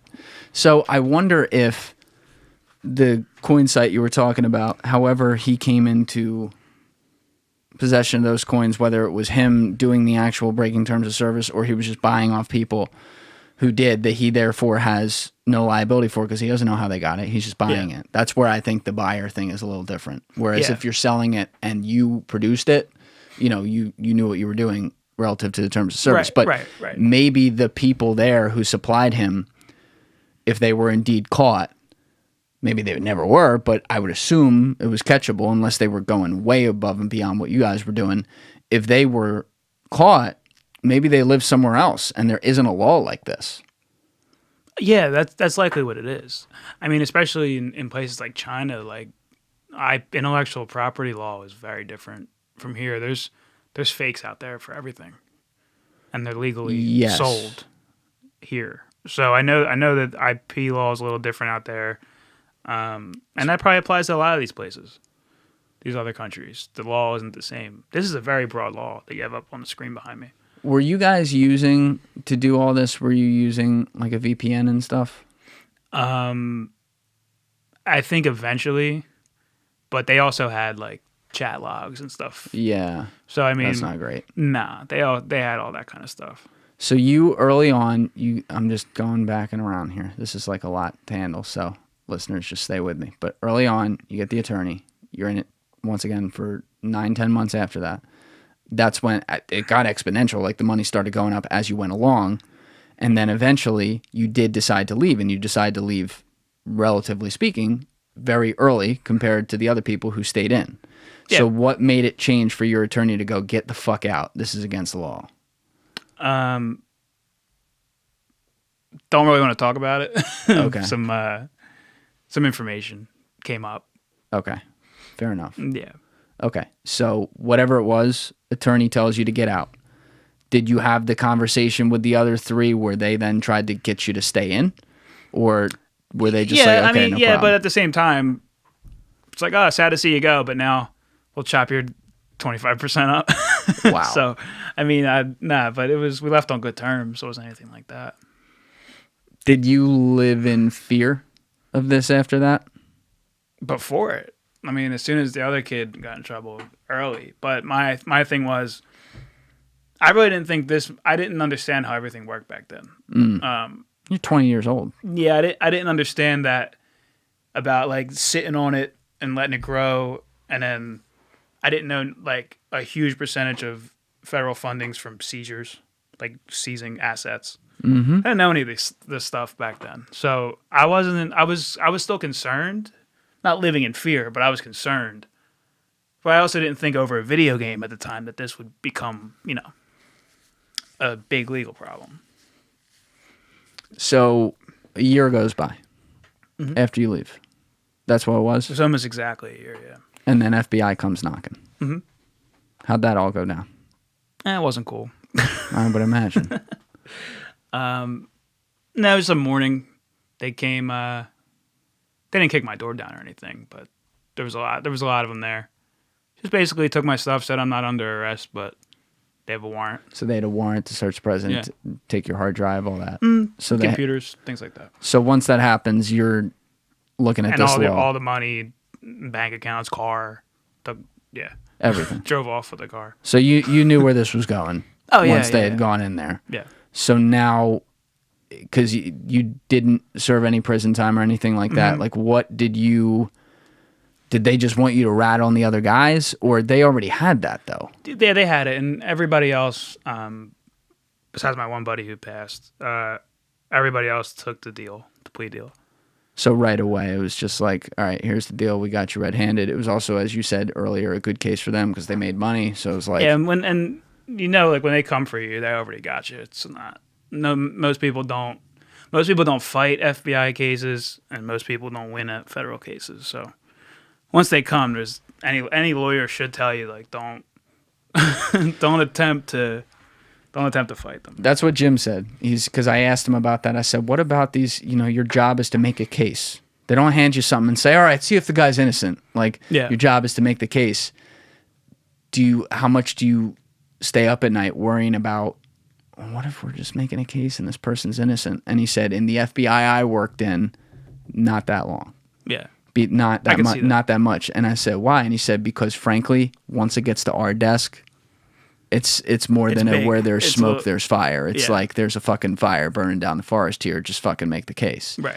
So again, I know there's exceptions to that, but still, I guess technically, and I haven't read this law, nor am I the guy who needs to read that and interpret it. I'm not a lawyer, but I guess it sounds like the way you're explaining it, they did have some sort of quote unquote loophole explanation within this very broad act, we'll call it, that they could put something here on you. But what it seems like to me is once it was brought to their attention, to FIFA's attention, A, the FBI had already decided, oh, this is quick, easy money, and B, and maybe they didn't think like that, but it was, and B, then once FIFA saw it, they just wanted blood, period, because they're like, we just feel wronged. And so they were incentivized to say, whatever you got to throw at him. And you guys were prosecuted for something to me that in my mind, as I am now looking at, this is not a criminal offense. It's again, it's not, your ethics aren't exactly like the greatest, but you're a fucking 20-year-old kid doing something funny and you technically didn't, I don't think you hurt anyone besides FIFA who had to pay for those hours to fix this, when in the first place, they should have had it fixed ahead of time. That is literally what, and we'll talk about hacking culture too, if you don't mind, we'll get there. Mm-hmm. But that is literally how this works. You see a lot of quote unquote, I guess, white hat hackers, they call them. Yeah. Their job is to go out there, and they make it their job, to go out there and identify flaws in a system. And then they go to the company that has the flaws and say, look here. And then what do? Do they say, you know what? Out of the goodness of our heart, we're going to fix it for you. No, they don't. They charge them to fix it. Or the company hires a full team to fix it. They pay money. That's what it is. How is this different? I don't see. The only difference here is that you guys didn't go to FIFA and say you have a flaw here. You just fucking profited off of it. Yeah, that's I guess the morality part. I have done responsible disclosure since then, though, in a limited capacity. There's websites like HackerOne where a bunch of businesses are signed up and they have a whole terms. You can try and find flaws in this. And then they pay out for those flaws based on how severe they are. So you do that? Yeah, I haven't done it in a few years, but yeah. Wow. Now, I mean, like the people you were involved with, you met them all online? Mm-hmm. So you didn't know any of them in person? No. And then that's pretty much how this culture works online with what you just talked about too. It's not like, oh, me and my buddy are going to go hack together here. You go find people that are interested in the same shit you are, wherever they are in the world, and you work on it. Yeah, exactly. Yeah. I'm so curious about this world. I'm so curious about this world, man. It's like I was never in it. I was never anywhere close to it. I took a coding class junior year of high school. I mean, I think he gave me an A just because he gave everyone an A, but I had no fucking clue what I was doing. It's just like to be curious at a young age like you were and use the resource of the internet in the 2000s too. It's not like you're using it today where there's fucking everything. Yeah. It's awesome. But yeah, internet was an interesting place when it first came out. I'm trying to think of the first time I used it. Maybe in the 90s. I was like, I guess if I was 7 or 8 when I did the Xbox stuff, it had to be before that. Yeah. Internet's a cool place. It is. You can find whatever you want now, especially nowadays, like you said. And that's the whole thing. It's like, where do they draw the lines around this stuff? One thing we kind of ignored, and we'll see how long this goes because there's so much to unpack here. For people listening right now, I don't know where I'm going to pick up this podcast. Maybe we'll pick it up right from the beginning. If we go for a really long time, I might pick it up like a half hour in, so that it's not like a 4-hour podcast or anything. So if this didn't come up on the actual podcast, you and I were at least talking about like hinting around that 2000s and the government agency access that started to happen there, and the things that like Edward Snowden unpacked, which had to do with stellar wind and basically privacy. The internet has given the ability for people like you to hone skills like this and profit off of it. To me, the line between where profitability is legal and illegal, to say nothing of different jurisdictions and different places, countries that you're doing it from, where it's all different, but the line between what is legal and not legal is so fucking blurry. And also, our government and none of the governments in the world follow it themselves at all. Yeah. You know, I have a guy who I can't, people are going to have to take this at face value of a fucking he said, she said, because I can't say where he is or what he does, but it's a guy who would know, who discussed something similar that you were talking about, where he said there is literally a button. It's not that simple, but call it a button, where anything that is needed that the government wants to get from these companies in data, they can get it. Any, like all these things that he said, all these things around us that listen to us, our phone, Alexa, whatever, anything you've ever said is technically available. He said where it is not applicable is in a court of law. So they can't bring it that way, but they can use, you were talking about like that parallel, what was that? The reconstruction? Yes. Yeah. They can use that to then try to figure shit out. So if people, and we've all, by the way, the amount of data that they have of people saying something that could be taken out of context, it's every single person on planet Earth, right? Yeah. So like if I'm sitting here right now and my phone's on airplane mode, so maybe that exempts it, but my computer's not, so it's listening, and I say like, in this podcast studio, we're building a nuclear bomb. Right now, that just heard me, and that's in the system forever. Yeah. But like, if they ever went to look at that, I mean, it's provable that that's not what was happening here. I also am going to be putting this on the internet, so you can go watch the full context of the podcast. But people who aren't, it's probably provable. It's still scary that they can do that. And so, like, I even look at a situation like yours where you're, quote unquote, hacking into a system against terms of service, and I'm wondering if the government was making this case and you hadn't told them about it, because you guys were even open about it and asked them for it. But like, let's say you hadn't, like what they could have used to just openly go in there and it's slam dunk and no one questions it in court. Yeah. I mean, I guess it all depends on how well they can search through that amount of data too. I'm curious about that part of it. I know they collect a lot of it, but I don't know how easy it is to sift through. What about machine learning though? Yeah, you can probably have, but you got to think it's every person in the country. It's like, that's a lot. It's a lot, but like, you need a strong computing back end to process every person's everyday, like audio, for example. That's, I don't even know. I don't know if I'm sure if we're there, they're the closest to it if we're almost there, but I don't know if they're quite there yet. So forget the mics. Mm-hmm. Just think of the mic on the computer right now. So not our mics, but this one right here. Yeah. When I say this sentence, I just pronounce that somewhat normally. Yeah. When I say this sentence, you're saying that the technology is not in a place where the AI reading that can openly read that sentence and know I just 100% said that? No, I think they could do that. I think that you'd have to extrapolate the computing power you would need for every person in the country for them to be able to process this in any reasonable time frame. The thing about they think about getting every audio feed that they have access to every single day. Yes. They might not find out you said that for months. You know what I mean? But they might eventually, though. Yeah, it all depends on if these systems are already in place and how they work. I know that's probably their goal. That'd be my goal if I was them. If someone was sitting at the NSA though right now, I know they do have this power, and if I'm wrong, tell me. But from what I've researched, they do. If they happen to be typing in keywords right now, and they typed in nuclear bomb, I saw Snowden, that documentary where they were doing that. Yeah. So they could do that. They can do that. So it's not, what you're saying is like, if they're not actively in there right now searching for this thing and you don't happen to be saying that thing they're searching for, okay, but you said it in the past, that's a lot to go find that. Yeah, I think maybe it's more of like, if you were either one of their targets or you were like another agency like the FBI's target and they went to the NSA and was like, hey, you got anything on this guy? And then they go, let's pull up his let's pull up his file and process it and see what's in there. And that's what I'm more concerned about, Yeah. because like the average schmo who doesn't come in the crossfire of anything that the government would be interested in, it's the principle on privacy. Right. And what could happen if like someone wanted to target you. But for the people who are getting targeted, like when you hear people make the argument, why do you care about privacy if you're not doing anything wrong?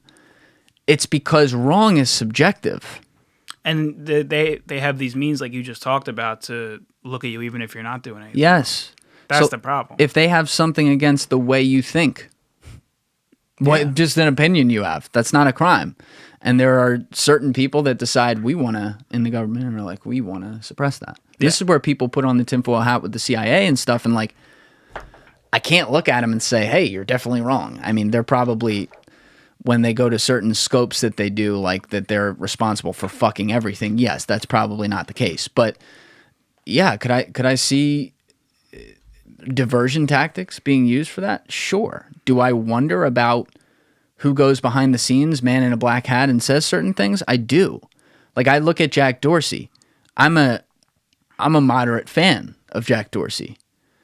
Yeah. That said, and I'll give context here, when I saw him in front of the congressional panels last year, in front of a guy I don't particularly like, Ted Cruz, I watched Ted Cruz body bag him, and I was rooting for it because I'm like, he's got him. He's spot the fuck on here. What was the context? The context was when it started with like the whole Hunter Biden story with the New York Post where they suppressed that on Twitter. And we've seen unconscionable censorship on all these platforms. Agreed. And Twitter as well. And I see Jack Dorsey in that situation sitting there. He's a smart guy, clearly knowing he has no case to argue against Cruz other than, by the way, they are technically allowed to do this because the laws allow them to do it. They're a private business. Right. Yeah. And someone like Ted Cruz, by the way, runs into a hypocritical argument here because his whole stance is like a streamlined Southern conservative is government nowhere. Well, how would you fix this? You would fix it by using the government. You'd have to loop them in. Yeah. So which one is it here, Ted? Right? So that's where I'm like, well, that's the flaw in your argument. But the argument itself about suppression of speech, he's killing Dorsey on this. Mm-hmm. And yet Jack Dorsey is the same guy who openly sits in front of the bullets and takes them. And he knows he looks bad in there. Yeah. He's the same guy who allows his platform to deplatform all these people and censor speech that goes one way that they don't particularly like, and it's not ridiculousness. And yet he's also the same guy who advocates, and has been since fucking day one almost, things like Bitcoin from a liberal libertarian perspective of open source tech for people to utilize to take control of their own life. And he's also advocating and trying to build blue sky here, which solves all those problems and would take away his quote unquote, I'm going to put that in big air quotes, I'm landing the plane here, his power to deplatform people on a platform like Twitter by creating a better one where he can't do that. He's doing all these things that fly directly in each other's face. Like hypocritical. Yes. Almost, yeah. And he's doing it openly. And he knows people can see that. And so this is where I put on the tinfoil hat and go, man in the black hat showing up to his door and going, knock, knock, knock, Jackie boy. Hey, guess what? Take the story. You're down. taking Trump off Twitter. Hey, guess what? Yeah. You're going to do this right now.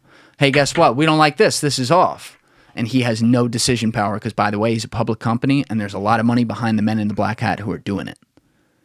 And the men in the black hat are the CIA. That could definitely be a possibility. Yeah. And what do you do about that? I don't know, man. that's tough. That's so multi-layered. Because you're right, he's doing all these things and a lot of the things he does, points to like freedom. But then censorship on his platform, it almost does make you wonder a little bit, right? I think he's trying to tell us.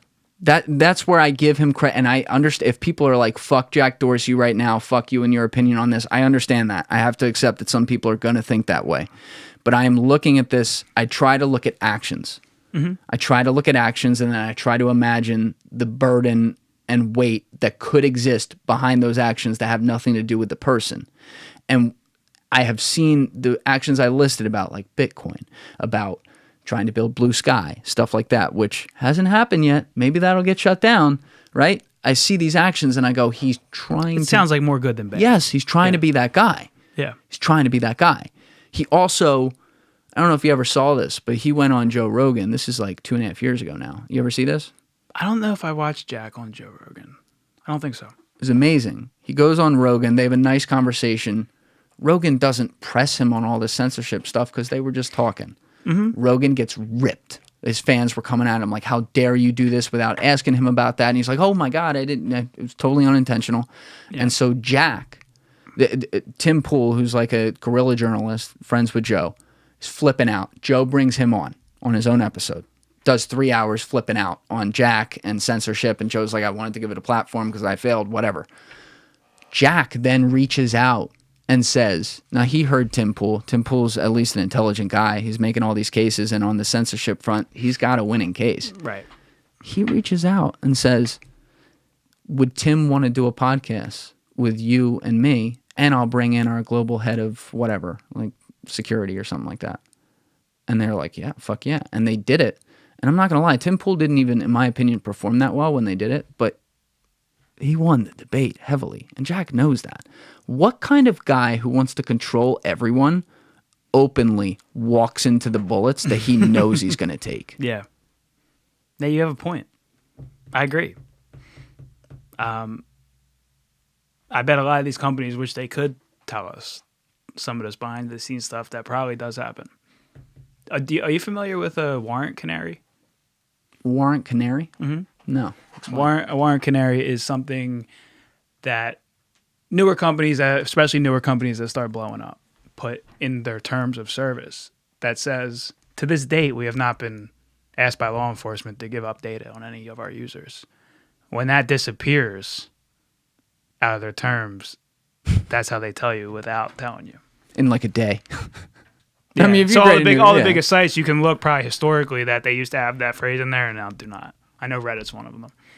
Now, somebody I can't say anything I just said about Jack about, I don't think, for the most part. I'm sure I'm being a little bit of a hater here, but for the most part, I think I'm pretty good on that argument, is Zuckerberg. Zuckerberg doesn't do any of that shit. He wants all the data. Yes. I mean, there's like I said, there's positive uses for it, and then there's things like the election misinformation stuff that is like, what is the MO here? What do you mean by that? Like what? Why? Like all the stuff with that Cambridge Analytica stuff and back in the last election, before this one. A lot of that was on Facebook, I think. Yes. Yeah, it's like that was like entirely Facebook's fault. Some of the things I wonder, like, how much do you really know about what's going on your own system? They had to, right? Like they had to know that this stuff was. They had to know in some capacity this stuff was taking place. I'm sure they have ways to filter content and they probably have even language models in place to detect like hostile speech and things like that and see what's going on in some sort of way. Or maybe they don't. But you would think they would. They had to know the possibilities of the loopholes within their own system. They did. Yeah, I mean, I know you don't always know. You obviously don't know all of them. Not all of them. But you have to know when certain things are like, this seems abnormal. When you are asking permission for everyone's full data for them to click allow, that you can then package that data up to be able to use for targeted advertisements that other entities, third-party entities, are going to have full access to, even if some of the individual data of who it is protected. I don't even know how much of that even was, but you have to know that psychographically that is going to be used in the free market for whatever the fuck they want.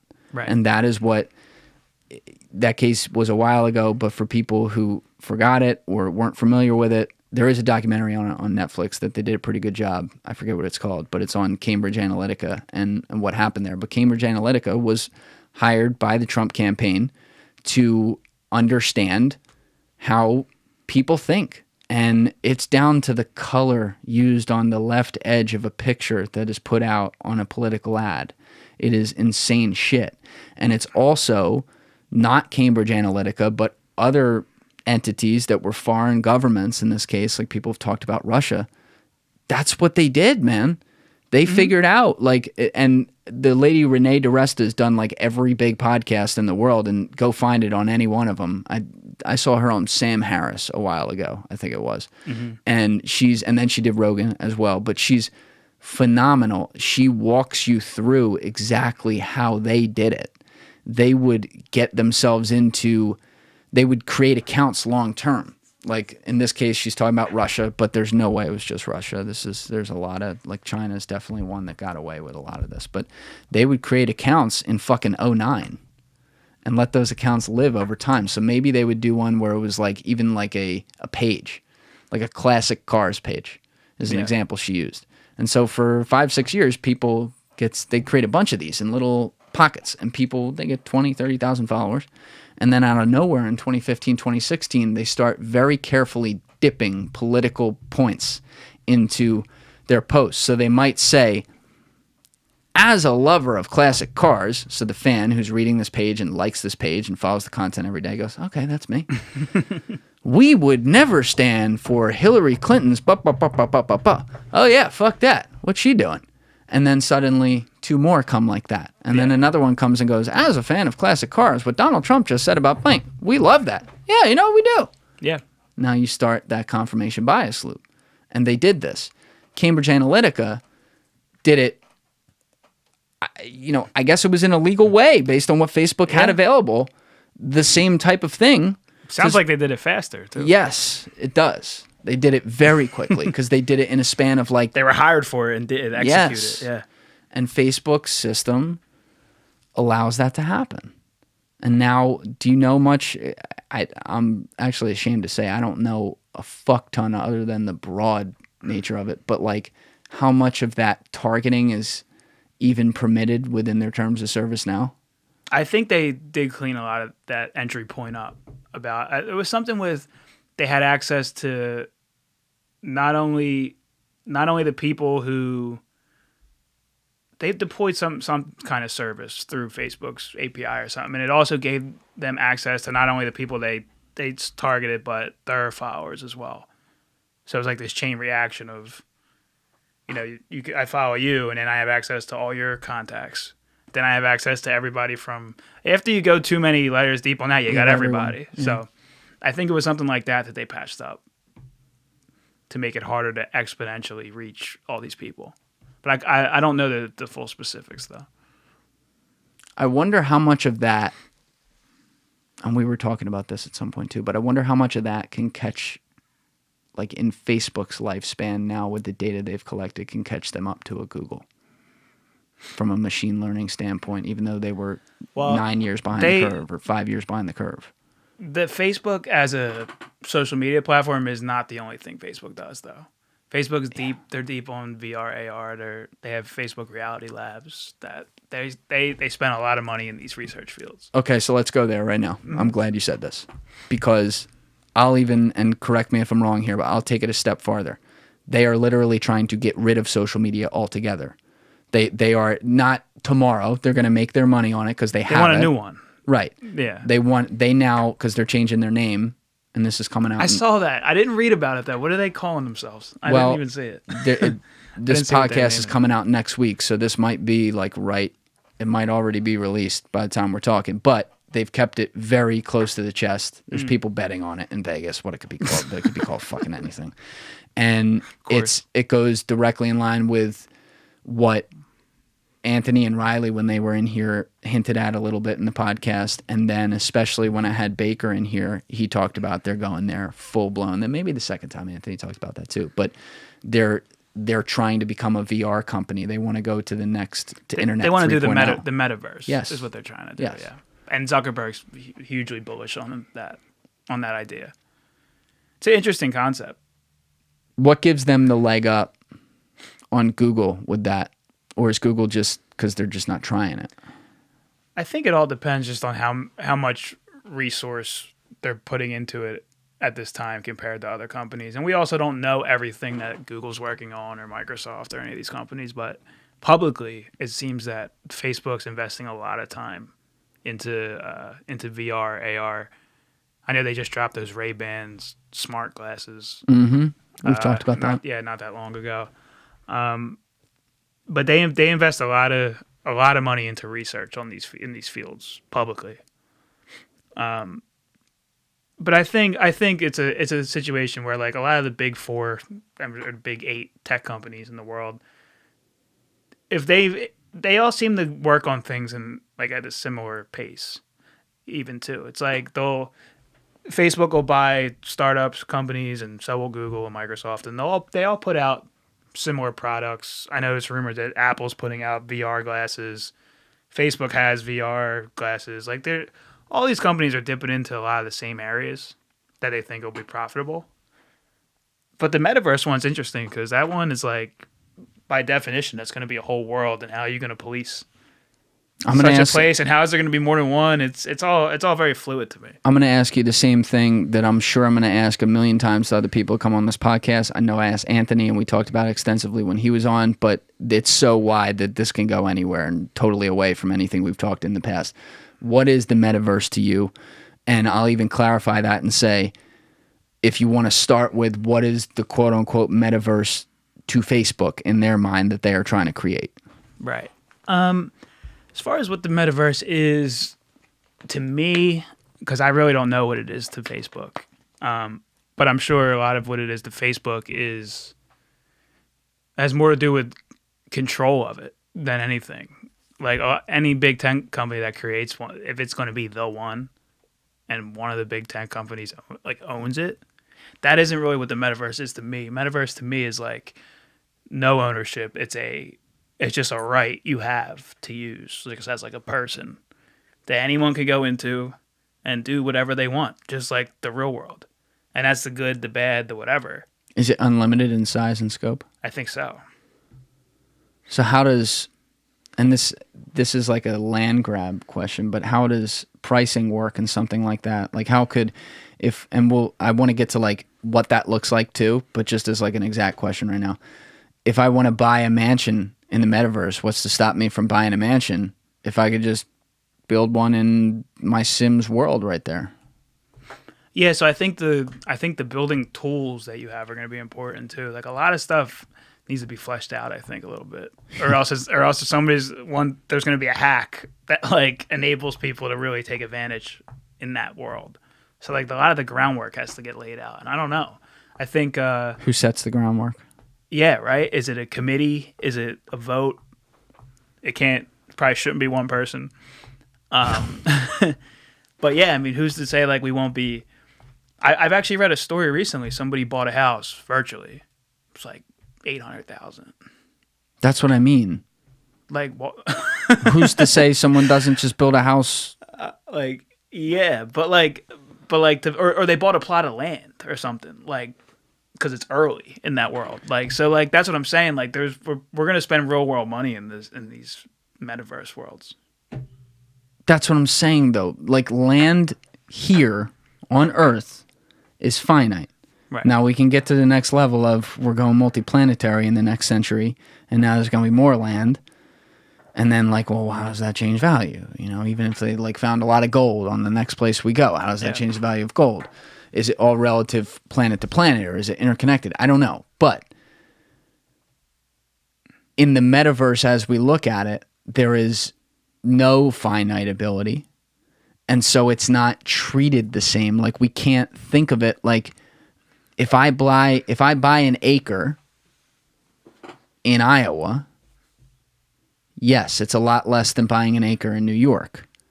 And that's supply and demand, because the proximity at this time of that land to a center place of business or whatever is still far more important, and there's more demand there. However, an acre still has a price. Mm-hmm. Whereas if there's just fucking acres everywhere and there's an unlimited amount of them, people will just create land because it's all you can travel from. You could travel, like I'm going to put miles on it. I'm getting complex, but fuck it. Let's put an image on it. Let's just say in the metaverse, there's a New York City. And in the metaverse, there is I don't know, Albuquerque, New Mexico. I won't even name like a small town, but I'll name something way smaller and far less expensive than New York City. Those are what, like 2,000 miles apart, something like that, 2,500. Let's say it's the same space in the metaverse, but in the metaverse, I can transport from one place to another by snapping my finger. The value of time that goes into travel and inconvenience that goes into travel to go from Albuquerque to New York in the real world is brutal. You have to get on a flight. You can't fucking commute to New York every day, right? From Albuquerque. If in the metaverse you can, and it's the same if it's 5,000 miles away too, who's to say? Devalues the relative price of land across areas. And it's infinite. Yeah. You could travel 93 million miles away. Like, I think that's the length of the sun. In the metaverse, and still snap your fingers and be 93 million miles away in the metaverse. So I think that's why there's going to be multiple metaverse. Yeah, because they're all going to have different ground rules. I think it's like maybe in one, it's a exact replica of, like, I've seen some things I can't say too much about, but I've seen some things where like somebody was working on a 6,000 kilometer real time rendered world, and you could build on it. It was blank, had some like topography, but nothing like cities or anything. That was the plan. People go in and they can start building whatever they want, and it all runs in real time multiplayer. It's pretty insane, and you had to walk around. Are you wearing the goggles to do this? At the moment, it was a desktop app, but I think that would be the idea. Yeah, to get beamed into it. Now, like if you're beamed into it, is it like the real world in the sense that you have to lift up a piece of wood to build, or can you click or go like this with your finger and you hit a button and a code editor pops up, and you code stuff directly into it while you're in it? It's pretty interesting. So I'm wearing the goggles. And that it'd be hard to code with the goggles on. That's what I'm saying. But if you were to hop on your desktop, you could build there and as a developer, and then go in. Yeah. So, but that's the thing where like I believe in that world. Like at the time, you could change a variable and mod your walk speed or something. So like that didn't apply, but people are gonna want certain rules or if you want to say laws of physics in their metaverse. So, like, there's going to be a bunch of them, I think. And it might even evolve into, like, the metaverse has a bunch of spaces or a bunch of worlds that each have their own rules on it. Like, who knows how it's going to be set up? This sounds like Savage City, man. It sounds like it's going to take a long time to to come to fruition, but... Because, I mean, a similar way to look at it in the supply and demand of value within there that would make a counter argument to some of the ones I was just making about, well, you could be 93 million miles away and have the same value. If I build a perfect social platform today on the internet, right, and nobody fucking uses it, don't matter. It's worthless. And I think if you look at like an NFT, clearly value is defined by the beholder. Yes. And what people are willing to spend on it. So maybe that land, maybe the first planet they make in that metaverse is an Earth-like one. I bet land will still cost more there, even if you could travel anywhere instantly, because it's just about the location of it. I think some people will still rather pay more to be there than on the Mars version of the world, or vice versa. And that's what I'm saying. Yeah, if they can't encourage other people to see the same value in the eye that they do, they're fucked. Whereas, like in the NFT community, people can decide that a certain NFT project is great, and if enough of them get into a quote-unquote Discord community or Twitter community, and then enough people come in there, and then they start creating price action there and creating demand and creating noise, they can drive demand for that market. Yeah. So you could hypothetically do the same, and that's how every market ever has worked, just minus the internet. Like even 49 gold rush to San Francisco. There was gold there, so there was a carrot at the end of the stick, but enough people started going that other people followed, and it created a community. It's anything. America, founded because people sailed across and said, fuck it, here's land, let's go. And then they brought people over. It's like anything else. But still, the speed and scope at which this stuff can be built is not relative in time. If people can just quickly code something and build a fucking city, we're going to have this shit pop. There's going to be an unlimited number of them, so it's even more than the internet. Like, the number of social media apps that are created that are dog shit are insane, right? And it's not even insane. It's probably 100,000 maybe, something like that, 200,000 in a year. There's knockoffs in every industry too. That's what I'm saying. There's always like a couple good solid projects, and then everything else that are like wannabe second rate. You know. But here, if so many people are just creating at once, and they all have access to code, and they're just creating different looking shit that all looks cool. Yeah. It's like, what's the difference? Just think of it this way.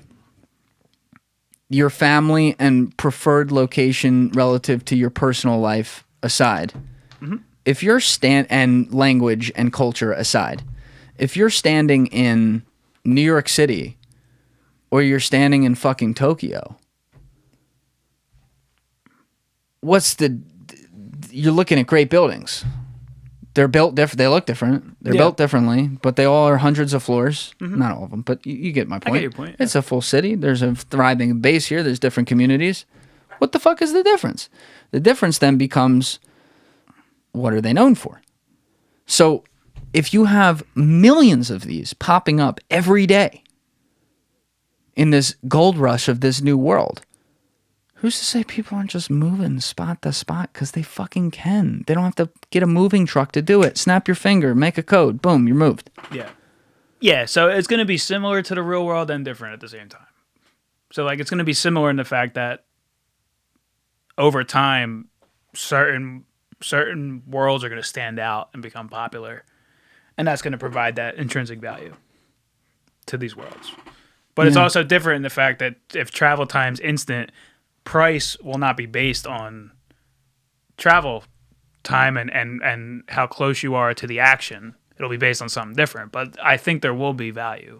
We just don't know what's going to bring it that value. But it's probably going to be similar to the reason why some people want to live where they live today and the relative cost of that. Like the cost of living in like in LA or New York compared to anywhere. You know, it's just there is a reason for it. I mean, I don't know exactly, like even like I don't personally like going to New York. I like LA area, but New York, there's too many people. I don't see why people want to live there. But you and I will disagree on that. I'm sure. But regardless of how I feel about it, houses are used. I still can't buy a house in a really nice neighborhood out there financially. So like, people have value. There's other people that declare that value. So it's like, even if it's something me and you might not be able to understand why, like sometimes I have trouble understanding why a certain NFT costs so much money. It's gonna be the same in that world. Yeah. You know what I mean? And it's probably gonna be stuff that by the time it happens, we're gonna be like, why does it cost $500,000 to live on this virtual beach? You know what I mean? But somebody else will be like, well, you just don't get it. It's the same thing how I feel about some other things. But I think there will definitely be intrinsic value on things. I'm just not sure what the reasons are yet.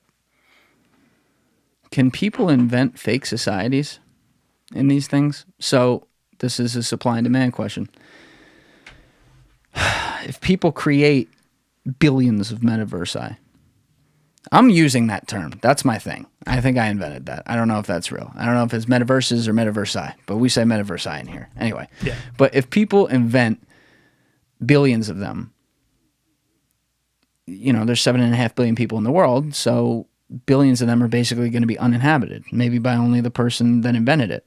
But if the person that invented it blurs the line between reality and what's not, are they able to invent a world where they interact with other people who are coded into there to be who they are, just like they're living in the world now, and they meet all new people within it? Do you mean like NPCs, like fake virtual people, or other people, like other actual people? No, fake virtual people. Yeah, I guess it all depends on how compelling I don't know how long that like into the future before we get there, but depends on how compelling these worlds are. Those are the worlds that are going to survive. There are people who are already being satisfied enough with sex dolls out there in this world, where sex dolls are. No, I mean this dead seriously. You're right. That is true. So how long until they're satisfied with a perfectly coded environment where they forget? They go like into a Westworld scenario? Yeah, they go into it, and I don't know much about that, but I think I understand the connotation because I never watched that show. But they go into a world where they inherently know that the people that are there that are created codes, but it's sentient in a way. Yeah. Yeah, I know you say you never saw Westworld. That's basically, it's a real place, but there's robot people that they designed and they're like indistinguishable, basically. So this would be a similar situation, just virtually. Yeah. Yeah, I could see that happening. For sure. I really do wonder sometimes. I don't know. I wonder sometimes about like life. And it's like the whole meaning question. Because You know, when I look at what we're doing right now in tech and in greater society in response and in accordance with that tech, it does make me start to really wonder about simulation theory. I'm a big proponent of that one. And even You're a believer. Yeah, I am. But I know there's no real evidence yet. The only evidence I would say is like, it's not even evidence. It's just if you think about our human race, right? Or you think about any civilization that's possibly ever lived in America or not in America, I'm sorry, on Earth or anywhere else. Would you say it's possible for the human race to eventually develop a VR simulator that was a whole world? Just like we're talking about with the Metaverse, but on like a universal scale. Like How so? So just like we said, the Metaverse is going to be a bunch of different worlds, right? Hypothetically, we'll come back to that, in the yeah. far, far, far future, like thousands of years from now, we might have the computing power to be able to generate some replication of our existence, Earth, Mars, Like that. on just some computer, like some super computer in the future. I think that that's a possibility. My whole thing would be if you did think that, what are the odds that that's the first time it happened? Zero. I think we'd be not the first ones to do that. Almost zero. The Right. closest thing to zero you could get, which is Yeah. infinite. But So this computer, in my hypothetical situation, this computer that they built simulated the Big Bang Theory, and they could speed up time and fast forward, and eventually we'll get here. size, time, and distance are all completely relative. Yeah, and if you're controlling the computer, you can speed it up. That's the idea behind it. If they create this virtual world, they'd be able to fast forward through it. Well, who's to say that if they were actually able to do that it hasn't already happened? That would mean that this was a simulation. And obviously there's no evidence for that, but So you say there's no evidence for that. it's just a statistics problem. How you define evidence is a subjective thing. Yeah. I would say there are pieces of evidence that could make the case that is a possibility. And I would even go to subjective judgments that turn into an objective case when you look at the context of history. Right. Are you familiar with the fourth turning at all? No. What's that? It's a book written in, I believe, 1997 by two historian sociologist types. And one of the things that they did very, very well, that very few historians do, ironically, is when they went to predict the future, they didn't take the subjective leap of their own understanding of the past to make predictions that stray from it. Instead, what they did is they said, we have spotted patterns in human history. We are not going to try to recreate those patterns. We are simply going to lift those patterns into the next 2-3 decades to make a prediction in accordance with where society and technology is at this time. Okay. And then what happened was they basically laid out exactly how things were going to go without saying like the word coronavirus or something like that. But they what they had done was they broke down society into generations of, call it, 21 years or so. And these generations come in force. Everything comes in force. And so, like, think about patterns in life. This is where everything ties together, where I get subjective evidence. In life, a lot of things we do come in threes. But when we make the argument, the threes come in the 3 points of evidence, and the fourth thing is the fucking final line. So, bum, bum, bum, bum. Right? Think about all the things you said in your life where that's how it ends up going when you made your cleanest case. Yeah. So they took that, and they didn't say that. I'm drawing that conclusion. But in life, it works that same way in generations where the final turning is the boom that comes at the fall. So they broke it into... So it's like a build-up? Yes. Yeah. They broke it into 4 generations, 4 cycles of society, and I think there was 4 of something else, but I'm spinning in my head right now. The 4 generations each follow a pattern. There's like I forget what they're called, but it's like prophet, something, hero, and artist. I forget what the second one is. They exist this was the third, four things. They also exist in certain periods. So it's every 21 years is each generation, but each type of generation exists at a certain age during a certain time that the second layer lives. And the second layer is what each turning is. So there's like a rise, an awakening, and I'm changing names here. A rise, awakening, crisis, and aftermath. Something like, or lead up to the crisis and crisis, right? So I'll use an example to put this in English now because this is complicated. But they do a way better job explaining it. Read the book, people. But the hero generation, which is the third of the four types of generations, came to age.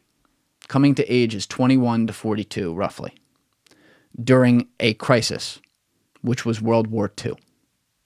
The next fourth generation that's a hero is the millennials, who are in the 21 to 42 age during a crisis, which in this case has started as the quote-unquote global pandemic and whatever's coming out of this over the next 5 years. Mm-hmm. The ones before World War II, who were the heroes coming of age, in America, came of age during the Civil War. Oh, wow. Before that, the Revolutionary War. Now take this around the world, and this is where I forget some of it, but you can see some of the same patterns across society. Okay. So what they identified is that we clearly exist in these seculums, right? This, which means something in Latin, but it turns every 80 to 85 years across 4 generations, 4 periods of time where something different happens, and 4 different types of ages where each of these generations are. So like the artists who come after the heroes, they always come of age, or they're in their childhood during a crisis. So like Gen Z was in their childhood. The heart of Gen Z was in their childhood when this crisis is happening. Right. They're not 21 years old, right? The oldest ones are, but you see what I'm saying? Yeah. So when I look at this and I see that they trace this back to like the period of like Jesus Christ, and I see that over and over again on proven history, these things happen. And then I see the humans follow these patterns that we can't explain, where we have things in certain numbers. There's numbers to explain all of it. We make a good argument. Bump, bump, bump, bump. Bump, bump, bump, bump. And then I trace this across a whole bunch of other stuff. And then I trace what similar people were saying in a similar field at a similar time, but 80 years ago to now. And I see patterns like the stock market, 1929. The bottom of our market here, housing, 2009, 80 years. Yeah. World War II, Revolutionary War, Civil War, coronavirus, all 80 years apart. How do these patterns work if it's not some layer of math that's causing it to happen and some form of simulation that takes human nature and makes sure that it follows over each other and empires rise and fall in similar time periods, or at least in similar ways across different generations by doing the same mistakes over and over, because human nature resorts back to that in a different way because technology and innovation and geography and everything changes over time, but it happens in the same patterns. Right. That's a mouthful I just gave you. But you see, like when I talk about evidence, that is a piece of evidence to me because it's mathematically explainable to the inexplicable. That's really interesting. So like as far as evidence of a simulation, what I meant by that more was I also don't know if there's when we talk about like what's the meaning of life and what are we all here for, there might not be one. And that's I think just as possible as any other belief or idea that you could have. But it might just be that when an organism gets sufficiently advanced, it creates a simulation. And then when an organism in that simulation gets sufficiently advanced, it creates one. And it just spawned this chain reaction. Now, I do think what you said about human nature and that history repeating itself, yeah, that might just be how we're coded. Where there's where it just turns into that wave of like, there's a conflict and there's a part of it where the wave's about to crash and there's an aftermath and we wait for the next problem. And then there's always like a problem like type flow to how. And I think maybe it has something to do with humans, how we come together during a big conflict. What do you mean by that? Like humans, like 75 or more percent of the world tried to team up against the Axis during World War II. you had people teaming up with each other for the COVID pandemic. Pull that with you. When sorry about that. Yeah, people coming together during COVID. Whole countries working together to solve problems. A lot of these big historical events feel like that's what it takes to overcome a lot of them. It doesn't really apply to the Civil War as much since that was like a 50-50 battle, but I still think that. So are you saying there might be something driving these giant human life altering historical events maybe over this, like, is that what this pattern's kind of saying? Yes. So, like, I'll add another layer to it, and this is my own. This is not from the book, but why do the same types of people exist in different environments, completely different environments? Why are people like Alexander, well, maybe that's a bad example. I'll use the worst example for this one, and you'll see where I'm going. But why does someone like Genghis Khan exist in a time where there was no printing press, humans had limited capability to communicate, limited resources, limited technology, and it was just great evil. And then in a time where we have all those things and more, a guy like Xi Jinping exists. They follow similar psychological patterns in completely different root environments and understandings of their surroundings, but they both still exist. And they both still do evil. And to be clear, as much of a problem as I have with Xi Jinping and all the things that happened that are at his hands and his government's hands, I mean, mathematically, he's not a Genghis Khan. I mean, Genghis Khan killed like a fucking third of the world population or some shit like that. So he's not there. But the patterns of evil are both there. How does that happen? How do you not learn? Yeah, I think sometimes it's hard to admit, but that is a subset of human nature that manifested in such a terrible way. But it is something that is in a certain subset of people that are human. It's interesting to think about, like human nature, good and evil, or it's a spectrum almost, and it's all based on who you ask. Like if you ask Hitler about how those two guys were, he probably wouldn't have too many negative things to say. And so here's how many people were like these guys that were even more prevalent historically. Sure, you know what I mean. We phased that out with the construct of society, and how a vast majority of us don't ever want to see that these kind of dictatorish things pop up. So we kind of weed them out, but. That might just be a part of human nature. A lot of these things we call evil. I don't know. It's a very interesting point because we should be able to look at Hitler. We should be able to look at even Xi Jinping now. We should be able to look at Genghis Khan. And as a human fucking being who believes in the right of other human beings to play nice and live, it should be like, and this goes back to something we were talking about maybe before camera or on camera. I don't remember. But it should be an actual situation where it's like, no, that's bad. Anything that's not that is at least relatively speaking good and better. Right. But then it comes back to that point of everyone thinks they're good when they're doing what they're doing. So who's to say it's not? It's a weird thing. And then I'll even drag it to you. When you're in court taking care of this and at least like you had a streamlined scenario, which I don't know if we even got to that, but like, it was like open, shut book, and it was like you were able to make out, frankly, from the situation. It didn't go nearly as bad for you as it could have, and it actually probably catapulted you to where you are today, which is cool. But you're in there, and I'll agree, and I think the average person would agree, all right, this isn't a bad guy. This was like kind of funny. He used a loophole in the system.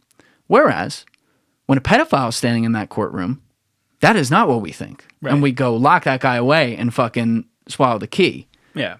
It's subjective, because someone could technically look at you in that courtroom. Someone out there, I'm sure, did and said, what a fucking scumbag. Lock him away and throw away the key. Oh, yeah. And who are you even sitting in the seat to say they're wrong? I think they are. You think they are. Yeah. But it's subjective. It's subjective, though. Yeah, you're right. It's all subjective. I mean, I'm sure there's some people who will call the cops on you for jaywalking. Yes. I did it yesterday. You know what I mean? Yeah. So I don't, all that is subjective. You just got to try and design the laws in a way to give fair punishments that fit the crime. But that's also subjective. Who defines that? Who defines crime? Who created the CFF, whatever the fuck? I know. Why did they do it? Who paid them to do it? That's the other thing about law, too. It's, where for some reason it's legal to shoehorn completely unrelated things into bills that have nothing to do with the bill. Like, do you know in the COVID relief bill was the alien bill for the UFO footage or whatever it was? Or the advanced military footage. Who knows how that actually went down? But yeah, Snowden's point on that is he did it the best I've ever heard someone do it, and I use it all the time.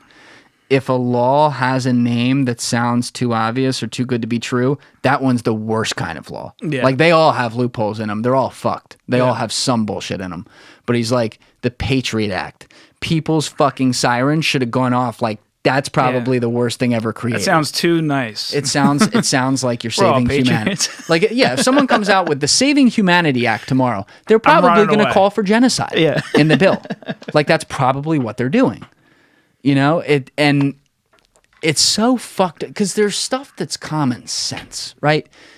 My whole thing was, if I was told a rule and the rule made sense, great, I follow it. You tell me, hey, you know what, Julian? You're not allowed to kill me for no reason. You know what? That makes sense to me. I'm not going to do that. If I do it, I'm going to face fucking consequences. I'll go to jail. Now, if you try to kill me and I have to self-defense, that's a different story. Right. Like, that's simple. But when people start putting these little statutes, and that's where it starts. It starts with a Section A and Section B, which then turns into fucking numbers and then fucking numerals and then the fucking squiggly lines that I don't understand.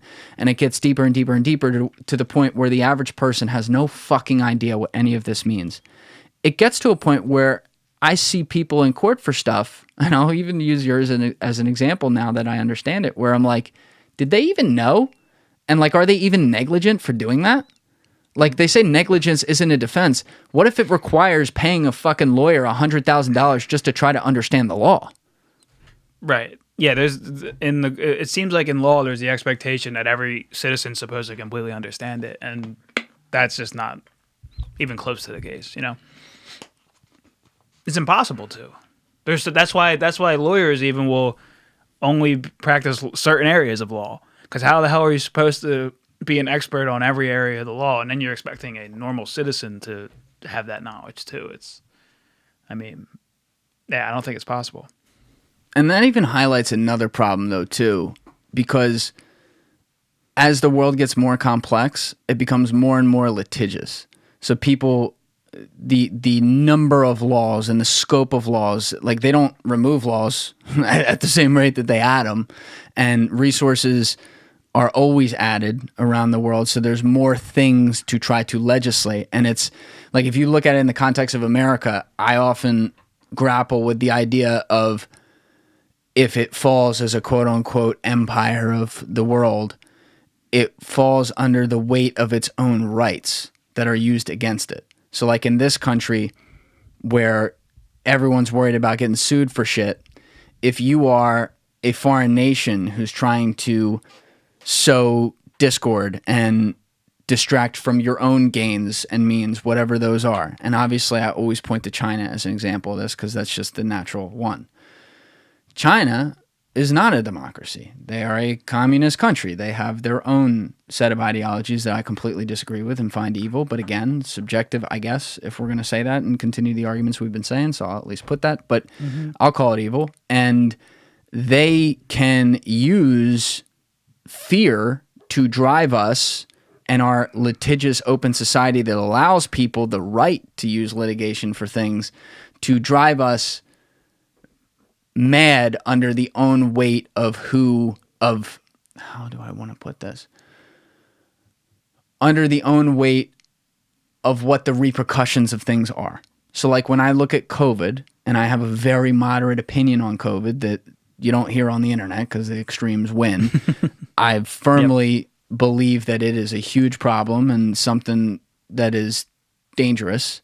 I also firmly believe that the people saying fucking shut down everything, mask forever, endless fucking pandemic, that's crazy too.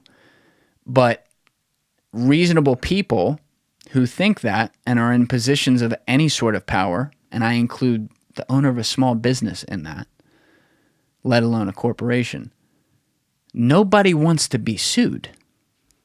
Right. So you can, if you are interested in spreading that type of ideology and spending the money to do it through media and things like that, and let's say a lot of this ties back to Chinese money and other interests, but let's say it does there, you can spread misinformation through the lens of some accurate information too. So you can say this is a dangerous thing, we're trying to figure it out, we're working through the vaccine as they were working through that, whatever. And then also but we don't want even one person to die. You lead with the fear and get everyone to fall in line because no one wants to be the school that has the kid die who got COVID in school. Yeah. No one wants to be the office place who had the worker die because he got sick at work and then his family can sue.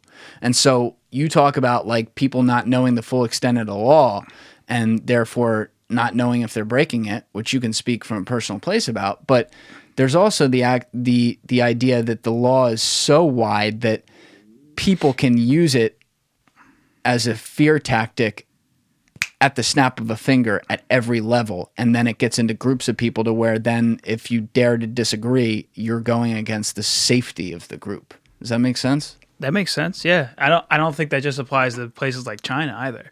No, it doesn't. I think any source of misinformation or knowingly spinning something. We talked about Dave Chappelle earlier. I think he had something talking about the age of spin, where and I think the best way to do that is to lead with fact. You lead with fact, and then a scary fact, mm-hmm. and then you start delving off into your own interest after that. My whole problem with the whole thing though was, who wins if businesses are closing and we can't do anything and the economy's not getting stimulated by anybody? I know online services win, like Amazon and stuff like that, but it wasn't being driven by people at Amazon. So unless it was behind the scenes or whatever conspiracy, but I wonder what the end goal of let's keep everybody in the house for years. Who does that help? Depends how realistically or unrealistically you look at it. I think the answer's in the middle. And it became political too. Yes. After a short period of time, and then it was almost like, were people sticking to that viewpoint just for political reasons? Mm-hmm. Maybe. But why is the average everyday person? Is it because they're really scared of COVID? I guess so.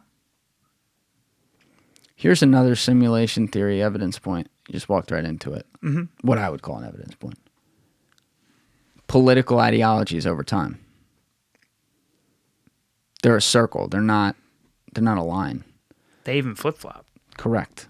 The left becomes the right and mm-hmm. the right becomes the left. The Yeah. prime example I always use is look at Hitler and Stalin.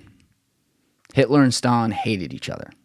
And the reasons they gave was because they were political opposites. One was a communist, one was a fascist. Left, right. Now look at all the actions both of their governments took over the sustained period of time that they were in power. There's no difference. They just slapped a fucking name on it. There's no difference. I mean, someone who's a historical scholar will point out a couple fine-tuned point examples of where they may have had a different way of running business in the economy or something. Fine. But there's no difference. They hated each other not because they were opposites. They hated each other because they were the same fucking guy. And so when you look at full groups of people in political ideologies, here's a good example right here. Let's look at Australia. Mm-hmm. In Australia, where admittedly, from what I understand, the conversation around policing and race, especially there where there's less of, not white Australians, as opposed to here where we have a diaspora of people, minorities, et cetera, there was maybe less debate over the quote-unquote evils of policing than there was here, certainly. Still a global issue. Things like George Floyd spread globally, in a way. Yeah. You look at what's happening in Australia right now, and I'm generalizing, but you have the left wing of people, whoever is left on the left wing in that country at this point, who supports all these lockdowns when they have like no COVID deaths going on. And I don't know how familiar you are with this, but they're basically holding people hostage in their home, the government. I'm not aware. Oh, it's fucking, dude, it's fucking crazy. And so you have the people who quote unquote support that, who I guess in the COVID era are left wing individuals who are all about the lockdowns for whatever reason.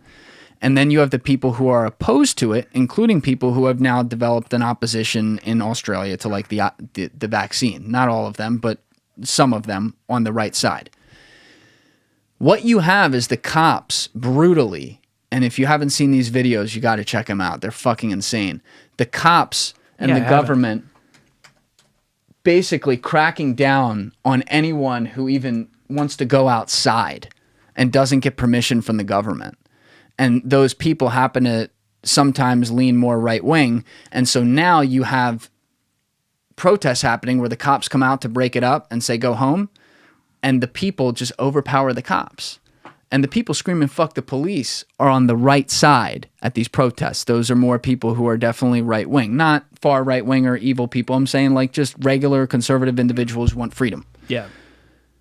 They hate the cops now. And the cops, who have largely been right wing around the world, are now supposedly put onto the other side. And who is supporting the cops in this situation? The left wingers who are at home okay with the lockdown. I have not seen this happen a fuck ton in America yet. No. But I'm watching this closely because in America, especially 16 months ago, left wing hates all cops, right wing loves all cops, generalizing, but we'll call it what it is. Yeah. Is that going to shift if things go down the road of permanent lockdowns? And now are the cops going to, who a lot of them are right wing because of naturally they were getting called fuck the police from the left. Right. Are they going to just take orders from the government and now be the boogeyman? There's just one very extreme example, but you see it over time. You see it in this country where the Democrat Party shifted to the Republican Party and back on. And it's like they just jump from whatever the main issue of the day is and they make that their thing and then they fall into line with everything else. And it's like this domino effect. And then other laws start to fall where they start to feel opposite and so on and so on. And pretty soon, like they're each other. Like I don't look at the Democratic Party in America today as liberal at all. They're controlling.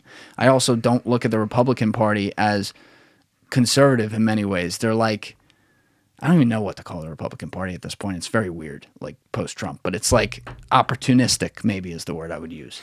And now it's like, are we at that shift where it's starting to turn over?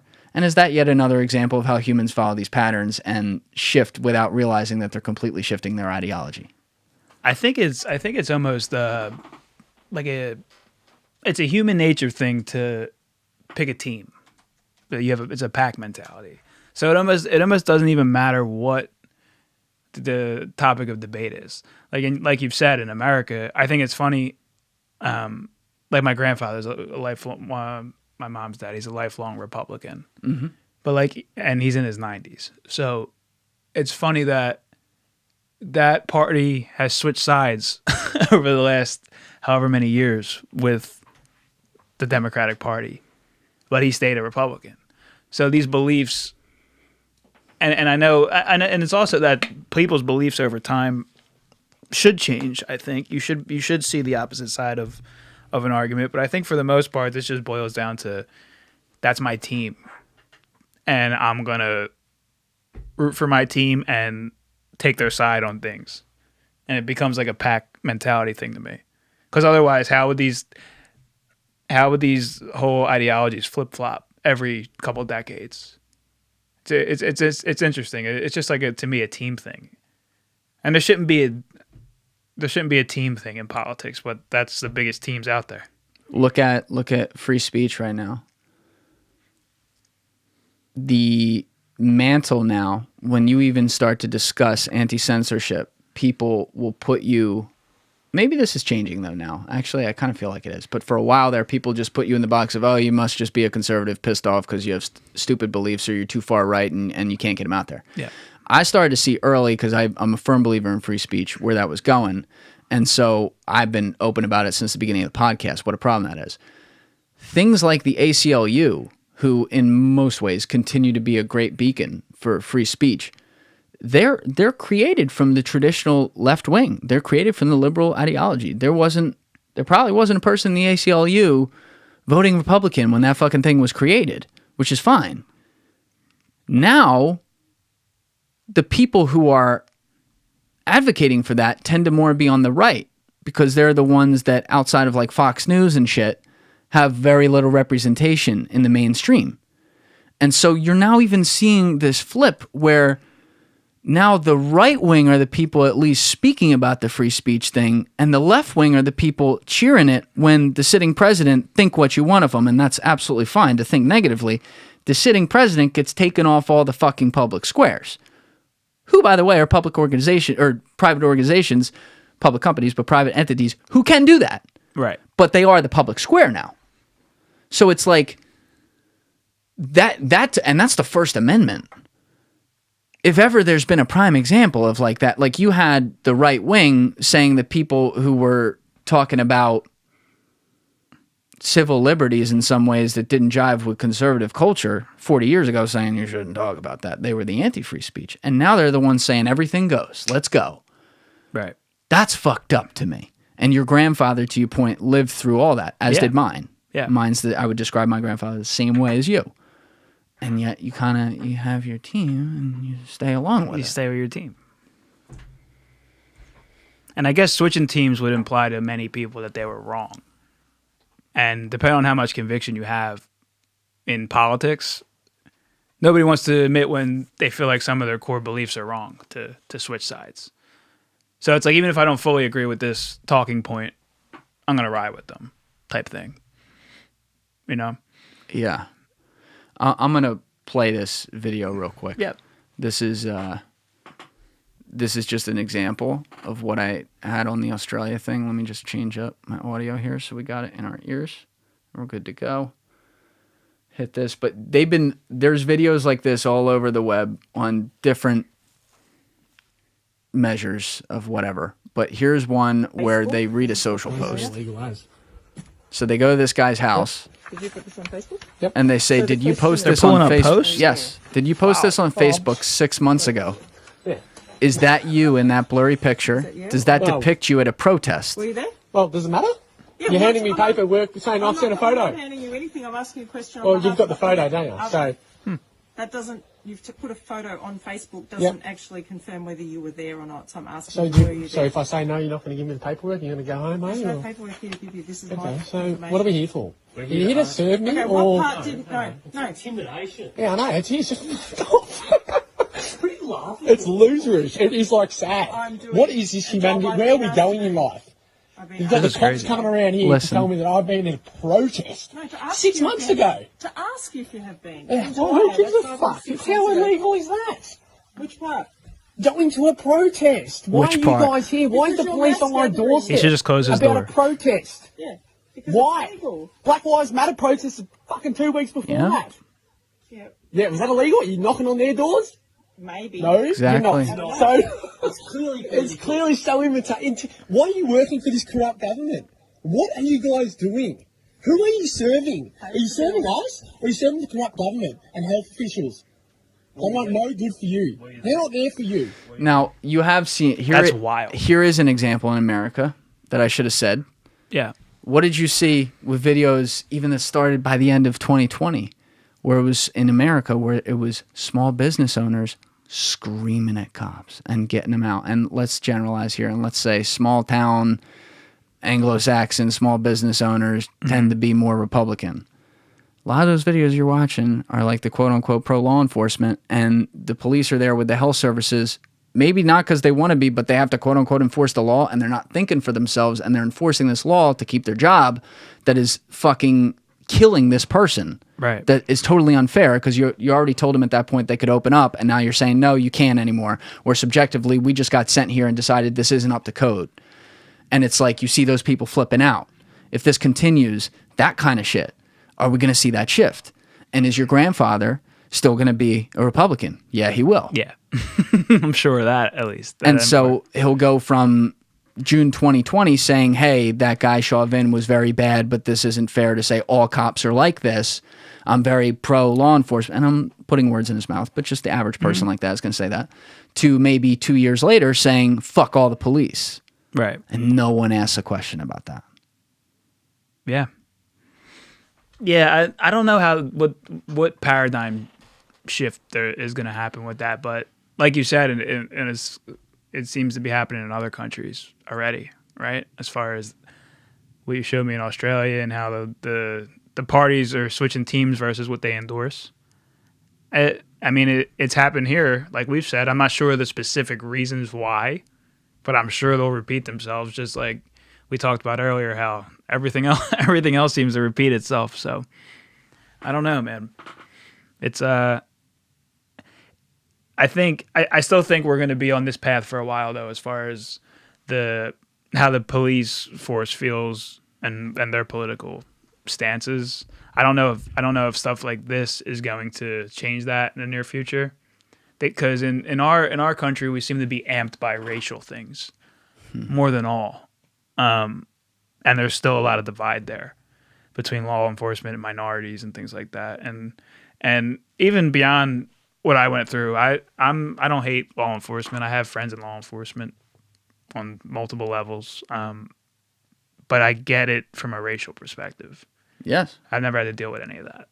Agreed. So I can't even really speak on it. But I don't know if that's going to be solved anytime soon. So I don't think there's going to be that shift in America, at least. Although we see it happen, like you said, in other places. Well, they pick these things to divide us on, and they pick things that may oftentimes have a clear element of truth to them, like with race and specifically within the whole race argument within law enforcement and profiling and stuff. It absolutely happens. We can see it does, and the numbers prove that. But they make it out to be horrific. And by horrific, I mean the worst it's ever been. Worse than... It's the safest time to live is right now. Exactly. And so it's like, to me, there's a balance with it. But now they even do it again. You want to talk about another shift? Like, call it what it is. I respect different people's opinions on the vaccine. I have friends who are for and friends who are against. Me too. It is what it is. I got it. Didn't care one bit. I'd get it again. We'll see how much it does, but that's just my opinion. That said, the same people advocating for all the Black Lives Matter protests and racial justice and that, who now happen to be in a political position where they're mandating this stuff in different places to live and then therefore trying to separate out society. And to be fair, this is mostly in places like New York and San Francisco. It hasn't spread everywhere, but that's a big start. Those same politicians are doing it in places where, for whatever reason, and I could probably go through some reasons why that are fair and I'm not going to argue with, you have a lot of minority communities who are highly unvaccinated because they do not trust the government to provide them with healthcare resources due to things that have absolutely happened in the past. Yeah. That I am not going to sit here and say, you're wrong for that. Nah, Who the fuck am I? I don't blame them. So now the same people are pushing them off by the numbers when they were advocating for them in the streets a year ago. Now they do something that they disagree with. It's not aligning with their goals anymore. Correct. Yeah. Yeah. Now that's definitely something that happens. Yeah, I don't know, man. I don't know if that stuff will ever stop. You think it will? No, because I think human beings are... Because within these teams and these two sides, there's factions of smaller teams. Correct. So even though we're on this, we're on the same side for this, but now you're not. You're going against what I'm trying to do now. What us couple guys on this half of the pie are trying to do. Now we're not aligned anymore, and we don't need to help you, and you don't need to help us. 14 months ago, Kyrie Irving was getting destroyed by the right wing for not wanting to continue the season and focus on racial justice issues and advocating for Black Lives Matter and stuff like that, and was holding up the league. And I'm paraphrasing here, but they called him a fucking baby, among other things, and ridiculousness and woke and all this shit. Fast forward 14 months later, he doesn't want to get the vaccine, and it is a private entity. They are, whether I agree with it or not, they are allowed to mandate it if they want. And so they therefore then aren't, his team decided not to let him play because he's playing in New York where he can't even fucking play because of the laws there. Yeah, they're pretty strict up there. Same people, he's a hero. And it's like, which one is it, man? And maybe it doesn't have to be either. Maybe you can It's just not. say I don't think it is. That's the point. Yeah. Like maybe you can say it's one situation to one situation and stop making people gods or devils. Just say I agree or disagree with this. You're a guy when you're helping us, and you're a devil when you're not. Yes. And it doesn't matter who the individual is. It's just whoever could help us at the time, I think. They operate a lot like businesses with bottom lines, political affiliations, and especially the news organizations. You don't think they are? They absolutely are. But the people that get super sucked into politics, I don't know if they look at it like that. Because What people? like anyone who's a diehard Democrat or a diehard Republican, the outlet you're getting all your information from is biased. I don't know does everyone see that? I don't know if they do or not. They're a customer. I don't know if they realize they are. They don't. That's sad. That's the customer. Yeah. Same way that people didn't realize what they were giving away to Facebook for a long time, that they became the product. Facebook didn't say, hey guys, you're the product now. Yep. You had to figure it out later. People in politics are too emotional to figure it out. You're the customer. You buy what they're selling. You vote red, you vote blue. Yeah. I'm sorry, and I've done both in my life. You bought them. Yeah. Even if you're not heavily advocating for where that vote went, but you just made a binary decision. You did buy it. Yeah. And that doesn't mean it's bad. No. Doesn't mean that. Doesn't mean that at all. But if you're like the extremes that you're alluding to, and that I can't stand as well, yeah, you're an unwitting customer of someone, a system that is trying to distract you from the real problems that actually bring people together, rather than separate them out onto Team A or Team B. I don't know that message will ever get through on a grand scale. To answer your question you asked a while ago, I don't think so, and it's kind of a shame too because it translates into real world issues and real world physical damage and problems. I mean, like it is pretty strange how if you think about, and it's funny because I like to try and stay in the center as possible, but nobody respects anyone who don't take a side. So it's weird. Welcome to my world, dude. You know, it's kind of weird in that regard. But I think it's funny how the racial issue almost completely went away in the public eye after Biden was elected. Why do you say America? I think the racial it was bubbling when Trump was in office. To a point where, and maybe COVID helped with it and die it down a little bit. Even before Trump left office, but it was still bubbling while Trump was in office. Because COVID exploded it at first. Yeah. People were home, had nothing to do. We saw what happened to George Floyd. Yeah. Holy shit, we're angry. Let's get in the streets. Yeah. So it seems like right after Trump left office, CNN kind of stopped pushing that out as hard as they were before because they were blaming Trump for not really making much comment on the George Floyd situations and things like that. But then they just bombard every day with rhetoric that then causes riots from both sides. There was damage caused on both sides of these events that took place. It's real world issues, man. It turns into real damage. I don't know. Another thing Jim DiOrio said in here that when I put it as a clip online, a lot of people took it. They didn't understand what he was getting at, but he was talking about media narratives. And I love this example because it's like, it makes you think.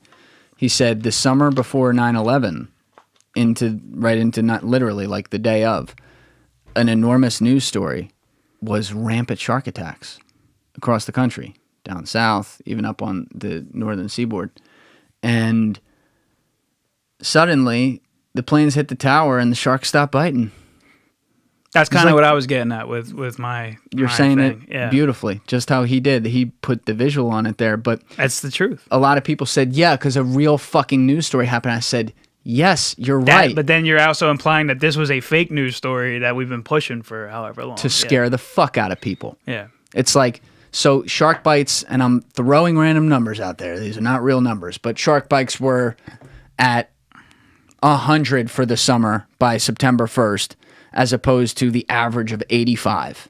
Okay, it's a 15% increase, but it's fucking 100 people. It's a slow news It's day. 100 people. Yeah. There's 330 million people in this It's country. a slow news day. So, like, they do that, and they can add the noise to it, and they've done that repeatedly with these news stories throughout the endless pandemic here. And it's both sides. It's Yes. not, Oh, I wasn't yes. trying to single one out, but Oh, it's, yes. it's both. But they both do it. And they Absolutely. both act like only the other one does it, Yes. which is just annoying. And it just makes it harder for an average person to get the truth out of things. It's now a mainstream thing. This used to be a lot less common like a decade ago. But these different channels show montages of the opposite type of channel on their own channel. They give it free promotion to then, and they know what they're doing, to then draw people to go over there and hate watch and get pissed off and come back. And yeah. keep them in an endless cycle. Yeah. And it's like, we've now turned all these personalities into the story. They've turned themselves into the story. Right. And we've bought it. And it just, it's, I used to have this game before the pandemic. I don't do this anymore. I can't, because it used to be kind of funny, where when I went to do cardio in the gym, CNN, Fox, MSNBC on the 3 channels in front of me, just Yeah. to watch, and, you know, like prime Same time. story, and, completely different delivery. watch how they would do this, and you'd laugh your fucking ass off. And Yeah. it's like, oh my God, like, this is fucking crazy. But that's what they do. Yeah. It's bad. It is. bad. Yeah, it is. And until there's a law that prevents it, it's never going to stop because it generates so much traffic and interest and all that, Correct. you know? It's clicks and it's money. I want to go back to 0 days, though, totally off topic, because we touched that maybe at some point, but then didn't really go into it. And I think it's so fucking interesting. And there's also a great documentary people were telling me about that I have to watch, literally called like 0 Day something, like Countdown. It's on Netflix, I think. Yeah.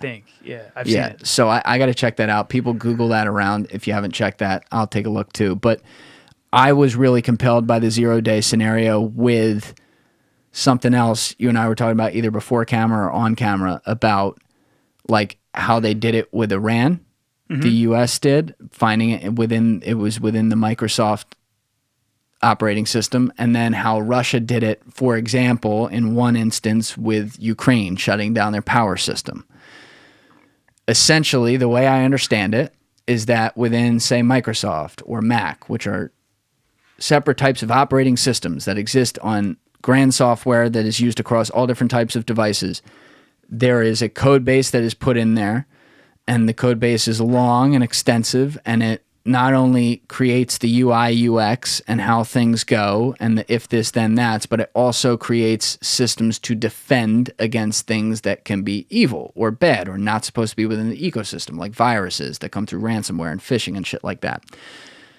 When people who are bad actors in this case, in the example I'm using, can find holes in those systems that basically allow them to get in the middle and create something unstopped because nothing in the system prevents or defends, is designed to defend against it, that is a 0 day, as I understand it. Is that correct?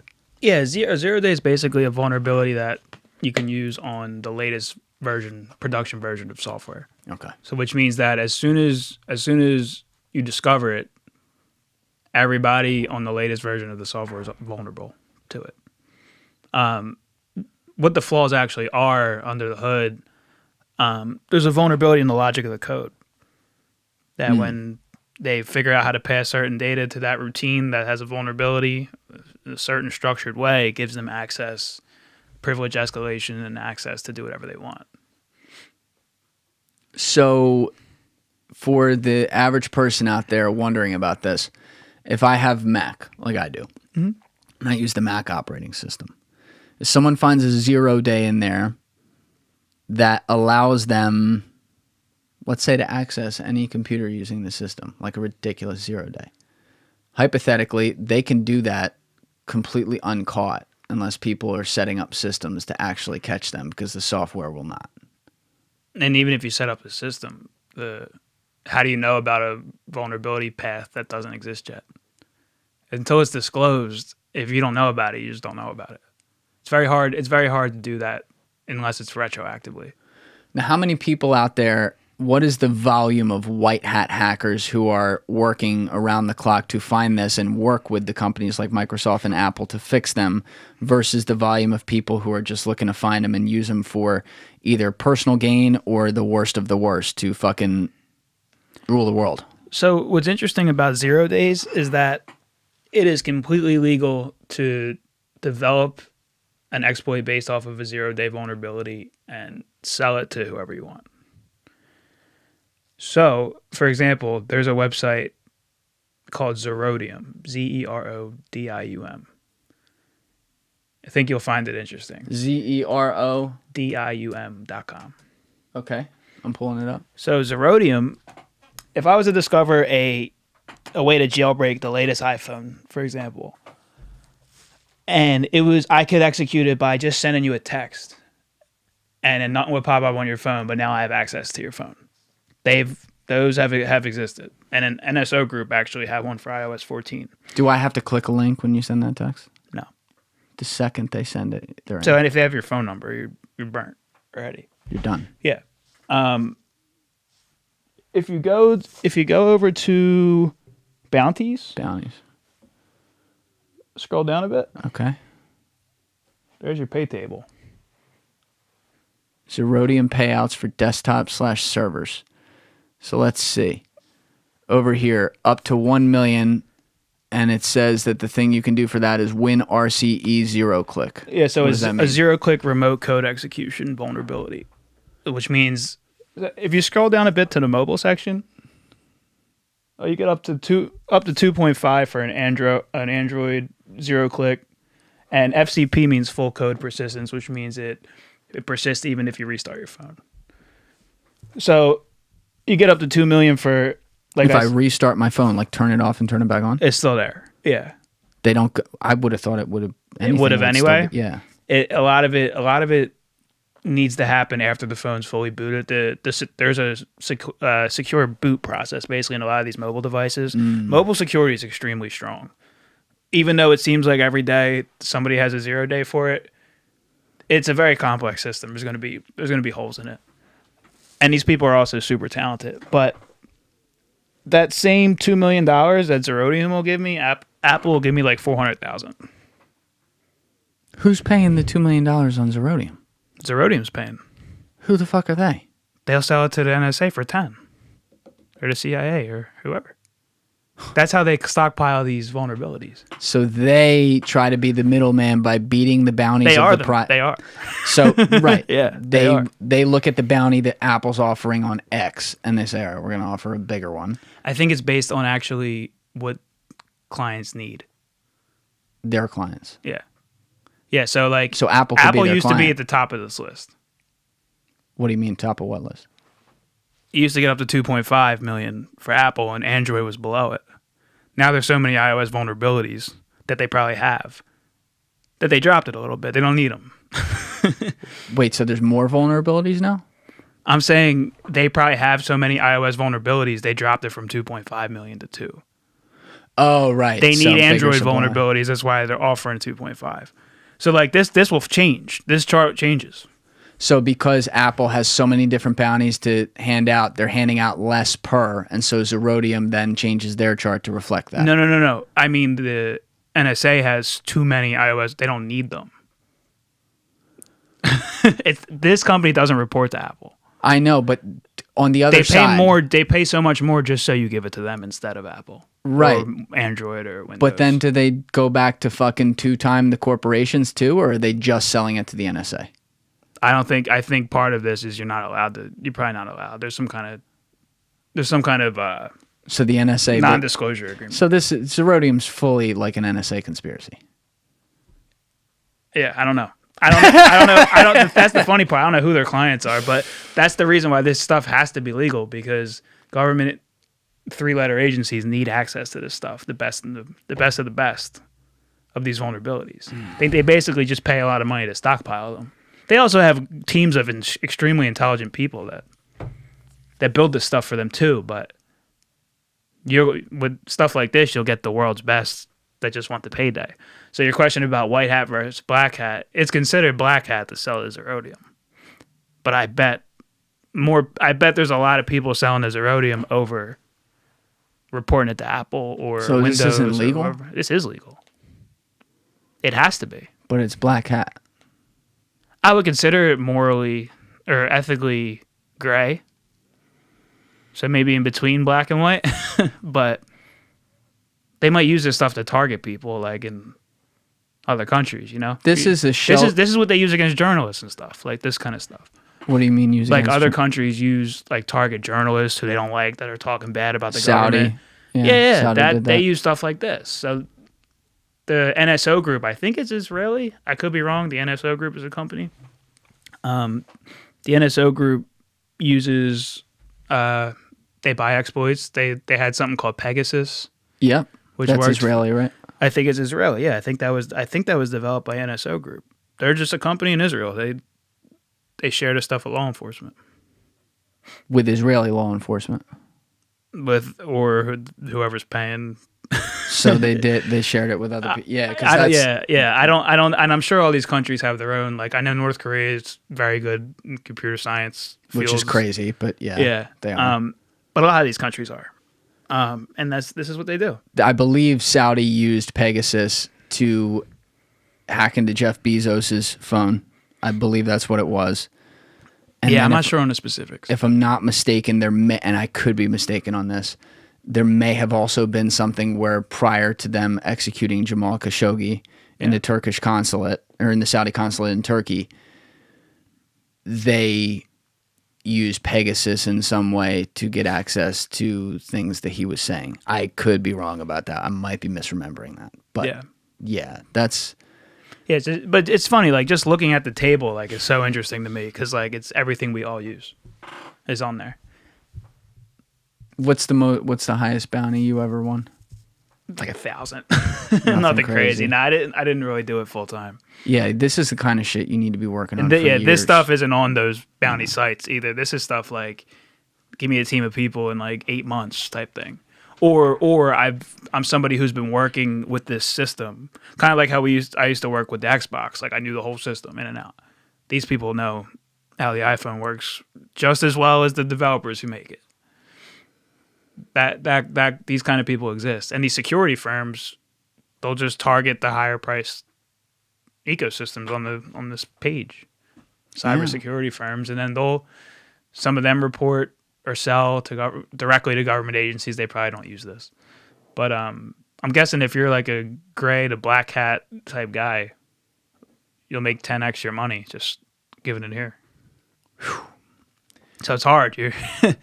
The children of the 50s, 60s, and 70s had at least a slight understanding of potential craziness and potential quote-unquote end-of-the-world scenario with a nuclear problem.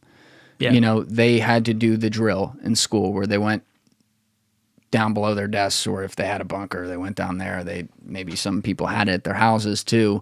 And there was the worry and the fear that we had seen what kind of devastation that could be with Nagasaki and the places in Japan. There was the worry that there would be a back and forth and just nukes going off and people getting incinerated instantly. Mm-hmm. So there was an end of the world type fear. The Cuban Missile Crisis was another time where that was at an all-time high. Right. I find myself walking around now and going, holy fucking shit, looking at all the things out there that are a part of a centralized server that can be hacked. And when I read Sandworm by Andy Greenberg, it totally rocked my world, because suddenly every single thing around me, down to the food that was in my fridge, I started to realize this could get fucked any day. They have the capability to do it. Software is so complex. All you have to do is have a smart person find a little small nook and cranny in there, and you can shut down a whole power system. You know, and those power systems are built in the 80s and 70s and 60s. Yeah. That's running on ancient, and security became a thought, honestly, probably after a lot of these systems were built in the first place. I know we have great tools on our own here, but just imagine if tools were built strong enough over a long enough period of time where they just took down our power grid for a month. And then they took down... Changed the world. Yeah. Do you know how many people would die? Millions. If they took down all the things around that too, like all this stuff I can't even verbalize Yeah, I think right now. they take down satellites. Yes. Take down the flow of information is what they'll take down. Autonomous cars driving around, and at the same time they take down the system, and suddenly they all start doing whatever they want. That's instantaneous. Yeah. That's like a bomb going off instantaneously. Cars Yeah. right into each other. That's kind of a worry if somebody figures out how to upload like fake firmware to a Tesla or something. Fake what? Like fake firmware, like the code that drives the car to a Tesla. Or How would they people do have that? already hacked other companies. I don't know if they ever did Tesla, but to take control of the steering wheel, like by hacking into the Bluetooth somehow, like in your radio. Like there's ways that people have figured out that there's already flaws in a lot of the stuff we use. I mean, this chart shows you that there's a lot of the stuff, there's a lot of flaws in everything we use. And it's impossible to make no code is 100% secure. It doesn't exist. See, any company that has that happen, their company ends that day. Yeah. It will end that day. So like I really wonder about, because Elon's always sounding the alarm on shit like this. I wonder how much he sees it as an inevitability that Tesla will end because there's a massive hack and maybe thousands of people die. Yeah, I mean, that's not to say that there's not. They might have figured out a way to make it so they couldn't be mass hacked, but like if you got physical access to the car, like or proximity based access or something, like maybe you can take one car over. But I don't know. That's like if nobody's ever hacked that we know of hacked into iCloud to get everybody's text messages, right? So that's not to say there might be lower scale levels of attacks that happen, but they might have some of this stuff locked up pretty good. That's what I'm saying, though. It's locked up based off of the world we know, not the world we don't. Yeah, so you're right in that regard. Yeah, for sure. The day that someone brought an automatic rifle to a fucking war field for the first time, guess what? The other people didn't consider the fact that an automatic rifle was going to come in there, and they're firing their one bullets. Suddenly, that doesn't matter too much. Yep. So No, like, you're right. I look at this and I go like, and now I'm getting way out of my fucking territory here, but like quantum computing. And I think about this a lot with like especially Bitcoin and stuff with the whole blockchain decentralization scenario on any of that technology. There's the whole concept of blockchain putting it on individual nodes that then as the bigger the community is, the more powerful it is in the sense that you'd have to hack every single node to officially hack it and change the record and change therefore what the reality is. Well, if it takes hundreds of years, as they estimate, to even try to be able to do that now, what happens, though, when someone gets to the full quantum computing first? And now quantum computing can do it in a fucking instant, out of nowhere. Yeah, I know a lot of the crypto algorithms are, if they're not already, a lot of the big ones are in the process of becoming quantum resistant algorithms, which How means so? that they're designed in such a way that those huge benefits you get from quantum computing don't apply to those algorithms. There's only a subset of algorithms that they do apply to. But that's the point. How do you defend against something that doesn't exist yet? I think if you understand it theoretically, you could defend against it. So they know the math behind why a quantum computer would make this so easy to crack. They can build around it. They know the limitations of the quantum computer. So like before someone creates the quantum computer, we're going to know exactly how it works on paper, right?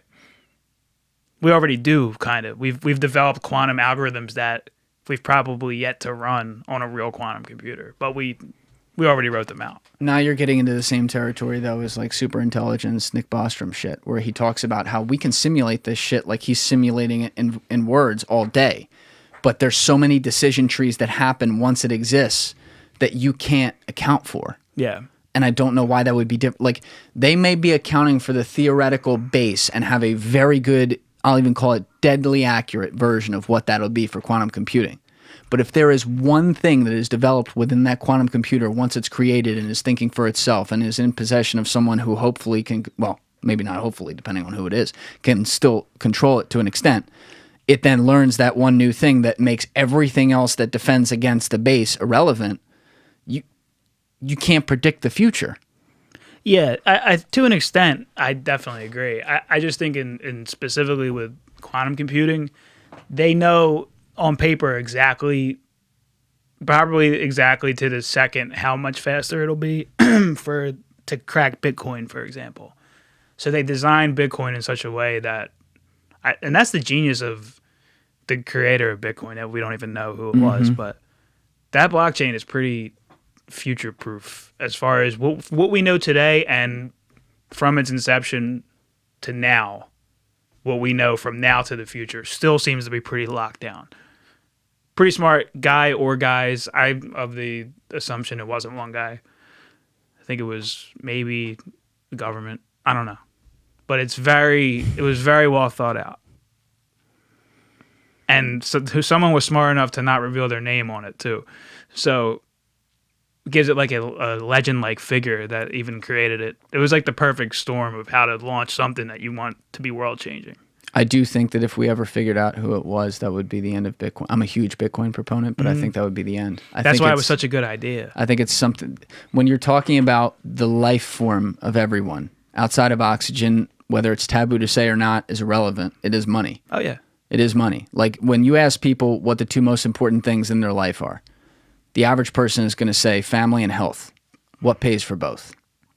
Money. What pays for both? So outside of literally breathing air, which is how you are alive, money is the most important thing. And so it is such a personal, crazy, untrusted system and subject that anything that challenges the status quo that people have at least learned to accept over a long period of human history, the minute it starts to go in the hands of a human being, that's a burden. No matter, Mother Teresa couldn't handle that burden in the PR life cycle of anything. The best people to walk this earth would not be infallible to people assuming that they are evil. That's what we do. I mean, we've even talked and fed right into it today, and probably correctly in some facets, but it's like we assume all bad on stuff. It's probably not, but that does mean there are people within there that are bad. Yeah. Right? Who are they? I don't know, with any system. And so like with Bitcoin, the fact that Satoshi is unknown is the number one asset to it. And what scares me about what you said, and there's nothing that's guaranteed in life. I may be the biggest, one of the big Bitcoin believers, and I am, and I'll put my name behind that. That's okay. I am still willing to be wrong in the sense that there are things that could be unforeseen, and a scary unforeseen thing in there is that and I think about this a lot, if a government created it, and if they tested this very carefully, and whatever government that is, including our own, could be using it for all the fucking wrong reasons. And if I were betting, I don't think it's our own, because I think we are so far, like our government is, and maybe this is part of tactics publicly to fucking, deflect, but they're so far behind the curve with being involved with it, and they're trying to fight it as well. It could also be who has access to the level of knowledge of if it was a government thing, the senators might not know, lawmakers might not know. So those laws, that pushback would still be there, unless somebody higher up said, "Yo, don't fight this."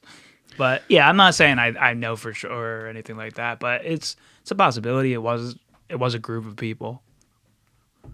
It's very, very well thought out. Whoever did it was very smart. If it was one person, like extremely.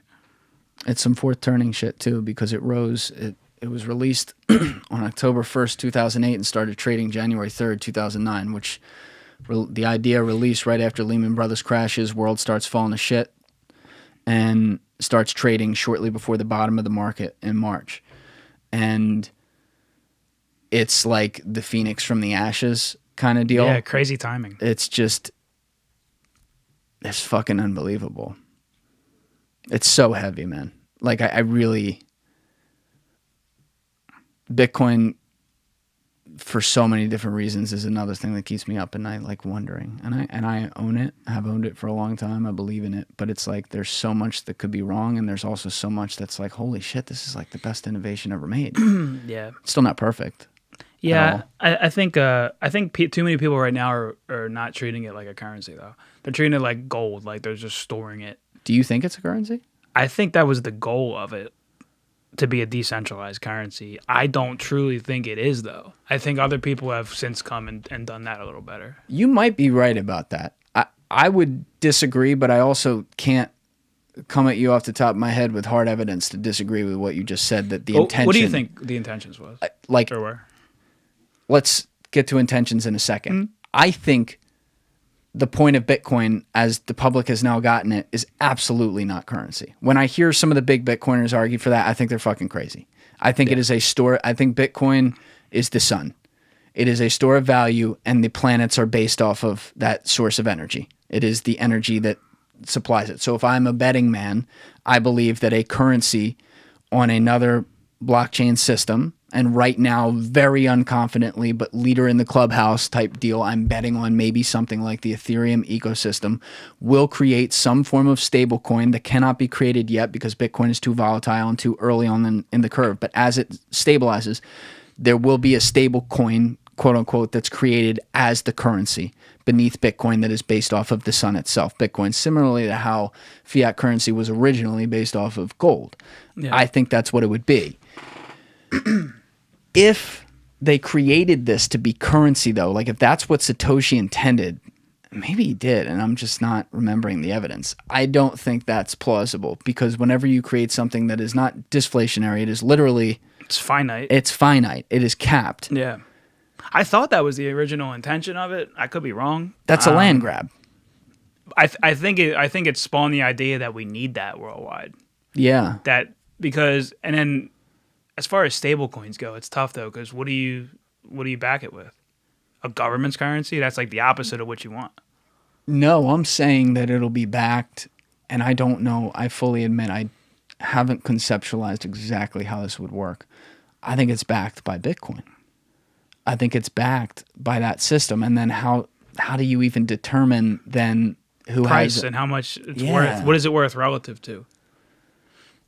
Once the supply is capped, and that's the other problem with it. A huge problem that keeps me up at night about this system is it's all about personal responsibility, which in a lot of facets I like, but humans are imperfect. This requires you to have a password to not get it stolen. There's no FDIC. There's no like all the things we hate about the government, we also love, myself included, love having the guarantee of if you're wronged, it can at least to an extent be made right. We like that we have insurance on stuff. You don't have that with this. It's right. You either fucking have your key. If it gets hacked, too bad. If you forget the password, too bad. If it's gone, it's gone. Yeah. There's 21 million Bitcoin that will be in circulation, but it's estimated conservatively that 3 million of it is already gone. Satoshi's wallet. Satoshi's what? His wallet. That's how he basically verified the security of it. Yeah, even his. He had a few million coins in a wallet that's like the Genesis wallet, and like it was like off the first block of Bitcoin, and he's basically like trying to get in it. Here's the wallet, and nobody's been able to.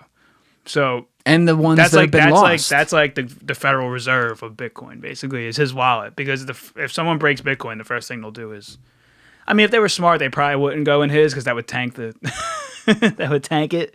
They probably hit like whales on exchanges and stuff, but yeah, I think that was set up that way, like for reasons you were saying.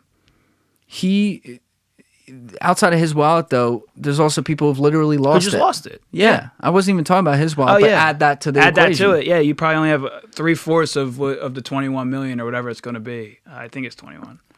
And I'm always afraid of the rebel becoming the establishment too. This was born out of a rebellion against the established system that fucks over a lot of people. In order to do that, it has to become religious. That is the nature of it. There's a role that you and I even play in that, believing in it. But also, what about the fact that, there are people who own, and there's a lot we don't know about too, but there's people who we openly know own 1% or 2% of the whole fucking thing. What makes that different from the system that allows certain people like the Federal Reserves and central banks and governments of the world to control our current currency? What's going to make that different when we put it in the hands of a private individual who doesn't even have the checks and balances that a government might actually have? I think about that too. It's like you take good and bad. Yeah, at least in Bitcoin's case, I think there's obviously it was the brainchild of whoever created it. But is there like some committee that votes on things? No, not that I. Well, they have to define the protocol though. There's people that work on it.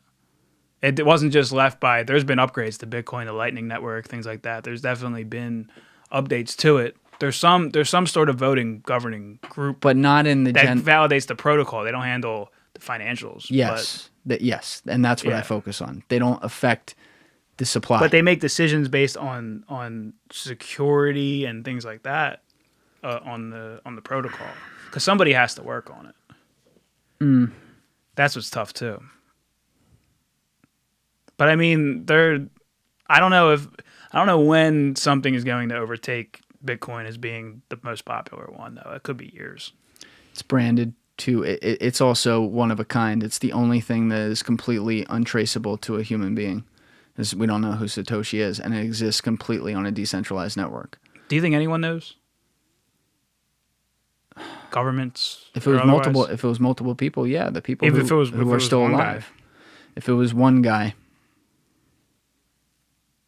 Maybe not, but the cynic in me is afraid, because the cynic in me says a foreign government made this. Not even the U.S. government. A foreign government made this. I think if that was the case, I wonder if our government would even know about it. No. I don't think they would. That's a big secret. It's a huge secret. And that's the nature of conspiracy. The more people that are involved in a conspiracy, the less extreme the conspiracy, in my opinion, usually can be, because the number of people who have to either by force or coercion or by volunteer stay quiet is insane. Yeah. I could see things like aliens, stuff like that. State even Department. that, though, thousands of people would have to know about that. Yeah. Yeah, and you're right. Even that's tough. But when people talk about some other stuff, it's like, with aliens, there's some sort of aligned interest across all humans who don't want to be killed by aliens, including governments who hate each other. Yeah. With other things, there's not, because it's strictly on Earth. I don't know. But I actually never asked you, just one last thing, on the end of your case. Yeah. When that all came in. So you go to court. It was already pretty much predefined. You were like on lightning round, because you had been prepared for this for like a year, and you were like ready. You were kind of ready to roll. So you guys just pled out. You didn't do any prison time, and then paid restitution, and then that was kind of the end of it. Yeah, for the three of us. For you, for that. And I won't go to the other thing, as you didn't want to touch that. But was there? I mean, has anything happened beyond that, like at all, or that was it? Open after that, yeah, that was basically it, man. Fucking wild. Yeah, it's fucking wild. Thankfully linked up with Anthony and Riley and Justin and them, and we've been doing pretty good. So. We didn't even touch that today. I know. We might have to save that. Which is great too, because there's a lot we didn't touch, like within the stuff we were talking about, but also like we've had a lot of sore stuff on here too. I like to spread that out a little bit, so it was nice to like kind of get another explanation there. But yeah, to be clear, you're one of their lead engineers, which is like, you said you found them like early days or something. Yeah. I've been there for a couple years now. Upgraded the co-founder. We did a lot. That is we did a lot wild, from when man. I got there. So yeah, it's been a cool ride. It's amazing. No complaints. It's amazing. Well, your story's nuts, and also I have a way different. Not that I like coming into it. I thought it was just kind of cool. I'm like, you're just committed to felony when you were 20, but doing cool shit, and you can brag about it and use it to get a great job, which you have. But like now, I don't. I think you got fucked. Yeah, that part wasn't all gravy either. I got lucky to link up with some people that looked past that, but definitely missed out on some opportunities because of it. Sure, but in the world you're in, for your skill set, as long as you're not somebody who's like persona non grata doing evil shit, right? Oh my God, it's something to brag about. And like, now I feel much more comfortable. I've never even spoke about this before. I mean, I'm not you. I didn't go through it myself. I'm not a coder. I don't understand that world like you do. But to me, I'd be fucking talking about this left and right, and also taking not a dance, but like, the fuck is wrong with the FBI? Like, to me, I mean, obviously, like, you made out pretty well, and you just lost the money you went through, but you didn't have to go to prison or anything. But if I'm the FBI, I'd have fucking hired you guys. I would have said, all right, fellas, no court case. You work for us for 5 years. Like, that's insane to me that they didn't do that. Yeah, I mean, they also have pretty strict hiring requirements nowadays too. You see, remember the whole weed thing with they couldn't hire anyone that's ever smoked before, and they claim they reversed it and all that stuff. I don't know if that's still all the case, but Hiring requirements. That implies that the public knows about the hiring. yeah, that's true too. They can do what they want. Fuck the FBI. Forget the FBI. Hand it off to the NSA. Hand it off to the CIA. The guys we're shitting on today. Make you I work know for- some guys that do. They work pretty high up in certain areas. That's what I'm saying. You guys figured out, you figured out some shit that even shouldn't have been illegal, that was on a very mainstream thing that caused a shitstorm. That's you're fucking young. You got no idea what you're doing. You're just doing. Yeah, It's talent. That's like Well, I HR appreciate dream. it. Thanks. Well, it worked out for you, so I Yeah. don't think you're complaining, but still. I'm not complaining too much. Whatever, man. Listen, Nick, thanks, brother. Thank you, man. Good having you in. Yeah, you too. We'll do it again, but this was good to meet you. Good to meet you too, finally. But this was said a similar thing to Baker. This broke my brain a couple times today, so hope the listeners can follow along. But I think we simplified a lot of complex stuff and then also stayed really complex on like some meta shit, no pun intended. So Yeah, man. Next time we get into what we're doing, we're doing it SOAR, so it'd be cool. would love to talk with you about that. Would love to get your perspective from the engineering side. I did a little bit with Baker, but not a ton. So would love to do that. But thanks, man. All right, again. thanks for having me. All right, everybody else, you know what it is. Give it a thought. Get back to me. Peace.